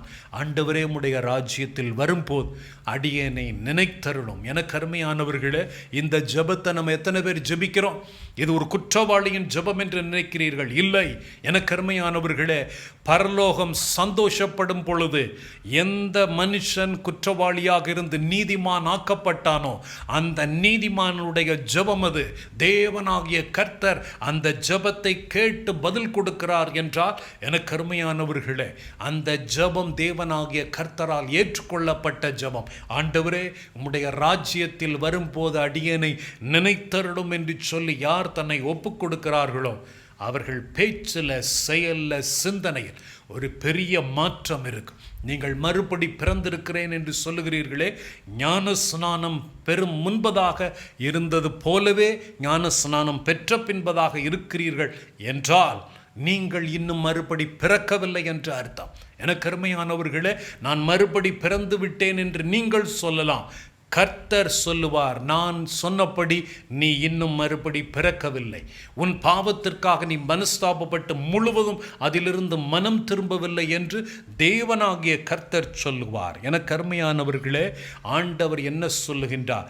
லூக்கா 23:42-43 வசனங்களை வாசிக்கலாம். அந்த குற்றவாளி கேட்டதும் ஆண்டவர் கொடுத்த பதிலையும் பார்க்கலாம். இயேசுவை நோக்கி, ஆண்டவரே, நீர் உம்முடைய ராஜ்யத்தில் வரும்போது அடியேனை நினைத்தருளும் என்றான். இயேசு அவனை நோக்கி, இன்றைக்கு நீ என்னுடனே கூட பரதீசியில் இருப்பாய் என்று. நீ பாரடைஸில் என்னோடு கூட இருப்பாய். என்ன ஒரு ஸ்லாக்கியம் பாருங்கள். எனக்கு அருமையானவர்களே, மறுபடியும் பிறக்கக்கூடிய அந்த அனுபவம், தேவனுடைய ராஜ்யத்தை தேடக்கூடிய அனுபவம் நம்முடைய வாழ்க்கையில் இருப்பது மாத்திரமல்ல, நம்முடைய பேச்சில், செயலில், சிந்தனையில் தேவனாகிய கர்த்தர் வெளிப்படுகிறாரா? பாடல் மாத்திரம் பாடினால் போதா. என் பேச்சில், மூச்சில் நீங்கள் கலந்திருக்கீங்க பாடல் மாத்திரம் அல்ல. எனக்கு அருமையானவர்களே, அதை செயலிலும் காட்ட வேண்டும். ஆண்டவராகிய கர்த்தர் இந்த இடத்தில் தேவனாகிய கர்த்தர் ஒரு குற்றவாளிக்கு மிக உயர்ந்த ஸ்தானத்தை தேவனாகிய கர்த்தர் கொடுத்ததற்கு ஒரே காரணம், என் கட்டளையின்படி மறுபடி அவன் பிறந்தது மாத்திரமல்ல, தேவனுடைய ராஜ்யத்தை தேடுங்கள் என்று நான் சொன்னேன். இவன் தேடுகிறபடியினால், என் கட்டளையின்படி நடக்கிறபடியினால் நான் இவனை உயர்ந்த இடத்தில் வைக்கட்டும் என்று தேவனாகிய கர்த்தர் தன்னோடு கூட இருக்கக்கூடிய மிகப்பெரிய ஸ்லாக்கியம். எனக்கு அருமையானவர்களே, அந்த ஸ்லாக்கியத்தை தேவன் நமக்கும் தர வல்லவராக இருக்கின்றார். ஆண்டவராகிய கர்த்தரை நோக்கி பாருங்கள். உங்களுடைய வாழ்க்கை இன்னும் பேச்சு, செயல்பாடுகள் மாறாவிட்டால் ஆண்டவர் சொல்லுகிறார், மறுபடியும் நீங்கள் பிறக்க வேண்டும். உங்கள் பாவத்தை விட்டுவிட்டு நீங்கள் செய்த காரியம் தவறு என்று உங்களை தேவனுடைய பாதத்தில் அர்ப்பணித்து ஆண்டவராகிய கர்த்தர் உங்கள் ஆத்துமாவை உயிர்ப்பிக்கும்படிக்கு அவர் பாதத்தில் விழுந்து சரணடையுங்கள். உங்களை உயிர்ப்பிக்கிற தேவனாகிய கர்த்தர் உங்களை உயர்ந்த இடத்தில் வைக்க வல்லவராக இருக்கின்றார். கண்களை மூடி ஆண்டவராகிய இயேசுவானவரை நோக்கி பார்க்கலாம். ஆண்டவர் சொல்லுகிறார், நீ மறுபடியும் பிறக்க வேண்டும் என்று நான் சொன்னதை குறித்து அதிசயப்பட வேண்டாம். உன்னுடைய பாவங்களை அறிக்கையிட்டு, மற்றவங்களுக்கு விரோதமாக நீ செய்த காரியம் தீமையான காரியம், அந்த காரியம் நான் செய்தது தவறுதான் என்று சொல்லி ஆண்டவருடைய பாதத்தில் விழுந்து உன் பாவத்துக்காக மனஸ்தாபப்பட்டு அந்த பாவங்களை அறிக்கை செய்யும் பொழுது பாவங்களை மன்னித்து மரித்த உன்னுடைய ஆத்மாவை உயிர்ப்பிக்க வல்லவராயிருக்கிற தேவன் உன்னை மறுபடியும் பிறக்க செய்கின்றார். அதை நிமித்தம் பரலோகத்தில் மிகுந்த சந்தோஷம் உண்டாகின்ற உன்னுடைய பிறப்பு, மறுபடியும் பிறக்கக்கூடிய அந்த பிறப்பு பரலோகத்தில் மிகுந்த சந்தோஷம் உண்டாகின்றது. அப்பொழுது நீ ஞான ஸ்நானம் பெறும் பொழுது, பாவத்தை அறிக்கையிட்டு ஞான ஸ்நானம் பெறும் பொழுது, கர்த்தருடைய அடிச்சுவடுகளை பின்பற்றி நடக்கிறபடியினால் ஆண்டவர் சொல்லுவார், இனி பாவம் செய்யாதே, இனி பாவம் செய்யாதே, உன் ஆத்துமாவை காத்துக்கொள் என்று தேவனாகிய கர்த்தர் நமக்கு சொல்லுகின்றார். என்னுடைய ராஜ்யத்தை தேடுங்கள் என்று ஆண்டவர் சொன்ன கட்டளையின்படியாகவே நாமும் அவருடைய ராஜ்யத்தை தேடும் பொழுது ஆண்டவராகிய கர்த்தர் நமக்கு உயர்ந்த ஸ்தானத்தை தேவனாகிய கர்த்தர் கட்டளையிடுகின்றார். இன்றைக்கு நம்மை முழுமையாக அர்ப்பணிப்போமா? மறுபடியும் பிறந்திருக்கிறேன், ஞானஸ்நானம் பெற்றிருக்கிறேன் என்று சொல்லக்கூடிய நீங்களும் நானும் பேச்சு, செயல்பாடுகள், சிந்தனை ஆண்டவருக்கு பிரியமானதாக மாறியிருக்கின்றதா? அல்லது பழையபடியே முன்னால இருந்த பழைய மனுஷன், முன்னால ஏளனமான பேச்சு, மற்றவர்களை குறை சொல்லக்கூடிய குணம், மற்றவர்களை தூஷிப்பது, மற்றவர்களுக்கு விரோதமாக பேசக்கூடிய அந்த காரியம் இன்னைக்கும் இருக்கின்றதா? குடும்பமாக இருந்து கொண்டு மற்றவர்களை குறை சொல்லி பேசிக் கொண்டிருக்கின்றீர்களா? ஆண்டவராகிய கர்த்தர் இந்த நாளில் உங்களை எச்சரிக்கின்றார். குடும்பமாக மற்றவங்களுக்கு விரோதமாக எழும்பி காரியத்தை பேசிக் கொண்டிருக்கின்றீர்களா? தேவனுடைய ராஜ்யத்தை தேடுங்கள் என்று நான் உங்களுக்கு சொல்லி இருக்கிறேன். நீங்களோ மற்றவர்களை குறித்து குறைத்து பேசுவதிலும் மற்றவர்களை தூஷிக்கிறதிலும் காரியத்தை செய்து கொண்டிருப்பீர்கள் என்றால் தேவனாகிய கர்த்தர் உங்களுக்கு கொடுக்கக்கூடிய எச்சரிப்பு இது. ஆண்டவர் சொல்லுகின்றார், உன் வழியை விட்டு, முழுமையாக அந்த வழியை விட்டு நீ திரும்பும்படிக்கு உனக்கு கட்டளையிடுகின்றேன் என்று தேவனாகிய கர்த்தர் உங்களை எச்சரிக்கின்றார். ஆண்டவராகிய கர்த்தர் இந்த மாதத்தில், தேவனாகிய கர்த்தர் நீங்கள் ஒரு புதிய மனுஷனாக, மனுஷியாக பிறக்க வேண்டும் என்று சொல்லி தேவனாகிய கர்த்தர் விரும்புகின்றார். அவர் பாதத்தில் சரணடையுங்கள். மகிமையான காரியத்தை தேவனாகிய கர்த்தர் செய்வார். ஆண்டவரே, என் பேச்சிலையும் என்னுடைய மூச்சிலையும் என்னுடைய சொல் செயல்ல எல்லாம் நீங்கள் கலந்திருக்கிறதை மற்றவர்கள் பார்க்கட்டும். அந்த குற்றவாளி கொஞ்ச நேரத்துக்கு முன்பதாக இவன் நம்மோடு கூட சேர்ந்து இயேசுவை தூஷித்தானே, இப்பொழுது இவனுக்கு என்ன ஆனது? திடீரென்று இவன் வார்த்தை முழுவதுமாக மாறி இருக்கின்றது. என்ன நடந்தது? மற்ற குற்றவாளி அவனை பார்த்திருப்பான், இவன் முழுவதும் மாறிவிட்டான், நாமும் அதே போல மாறட்டும் என்கின்ற அந்த காரியம் அதன் மூலமாக வந்திருக்கும். அதை பார்த்து இந்த குற்றவாளி அவனை கடிந்து கொண்ட போது அவனும் மனம் திரும்புவதற்கான வாய்ப்பு அந்த இடத்தில் அவனுக்கு கொடுக்கப்படுகின்றது. ஆண்டவராகிய கர்த்தரை நோக்கி பார்ப்போம். ஆண்டவரே, என் பேச்சிலும் என் செயலிலும் நீங்கள் கலந்திருக்கட்டும். அல்லேலூயா. என் பேச்சில, என் மூச்சில, என் சொல்லுல, என் செயலில கலந்திருக்கீங்க. என் நினைவில, என் நடக்கையில, என் நினைவில, என் உயிரில கலந்திருக்கீங்க. அன்பின் ஆவியானவரே, விலையேற பெற்றவரே, என்னை ஆளும் பரிசுத்தரே, நன்றி ஐயா. அன்பின் ஆவியானவரே, விலையேற பெற்றவரே, என்னை ஆளும் பரிசுத்தரே, நன்றி ஐயா. ஒரு மகிமையின் மேகம் இந்த இடத்தை மூடுதே, ஒரு மகிமையின் மேகம் என் ஜனத்தை மூடுதே. விலகாத மேகம் நீ, முன் செல்லும் மேகம் நீ, விலகாத மேகம் நீ, முன் செல்லும் மேகம் நீ. ஆவியானவரே, அன்பின் ஆவியானவரே, வல்ல ஆவியானவரே, தெளிவின் ஆவியானவரே, மகிமையின் ஆவியானவரே, அன்பின் ஆவியானவரே, வல்ல ஆவியானவரே, தெளிவின் ஆவியானவரே. ஏசப்பா, என்னுடைய பேச்சு இன்னும் பழைய மாதிரி இருக்கின்றதே, என்னை அர்ப்பணிக்கின்றேன் என்று அர்ப்பணி. என்னுடைய செயல் இன்னும் மாறவில்லையே ஆண்டவரே, நான் மாறவே விரும்புகிறேன் அப்பான்னு சொல்லி அர்ப்பணியுங்கள். ஆண்டவரே, என்னை மாற்றும், என் சிந்தனை மாறட்டும், என் செயல் மாறட்டும். தேவனாகிய கர்த்தரிடத்தில் அர்ப்பணியுங்கள். இந்த வேளையில் தேவனுடைய மகிமையின் பிரசனம் இறங்குகிறதை காண்கின்றேன்.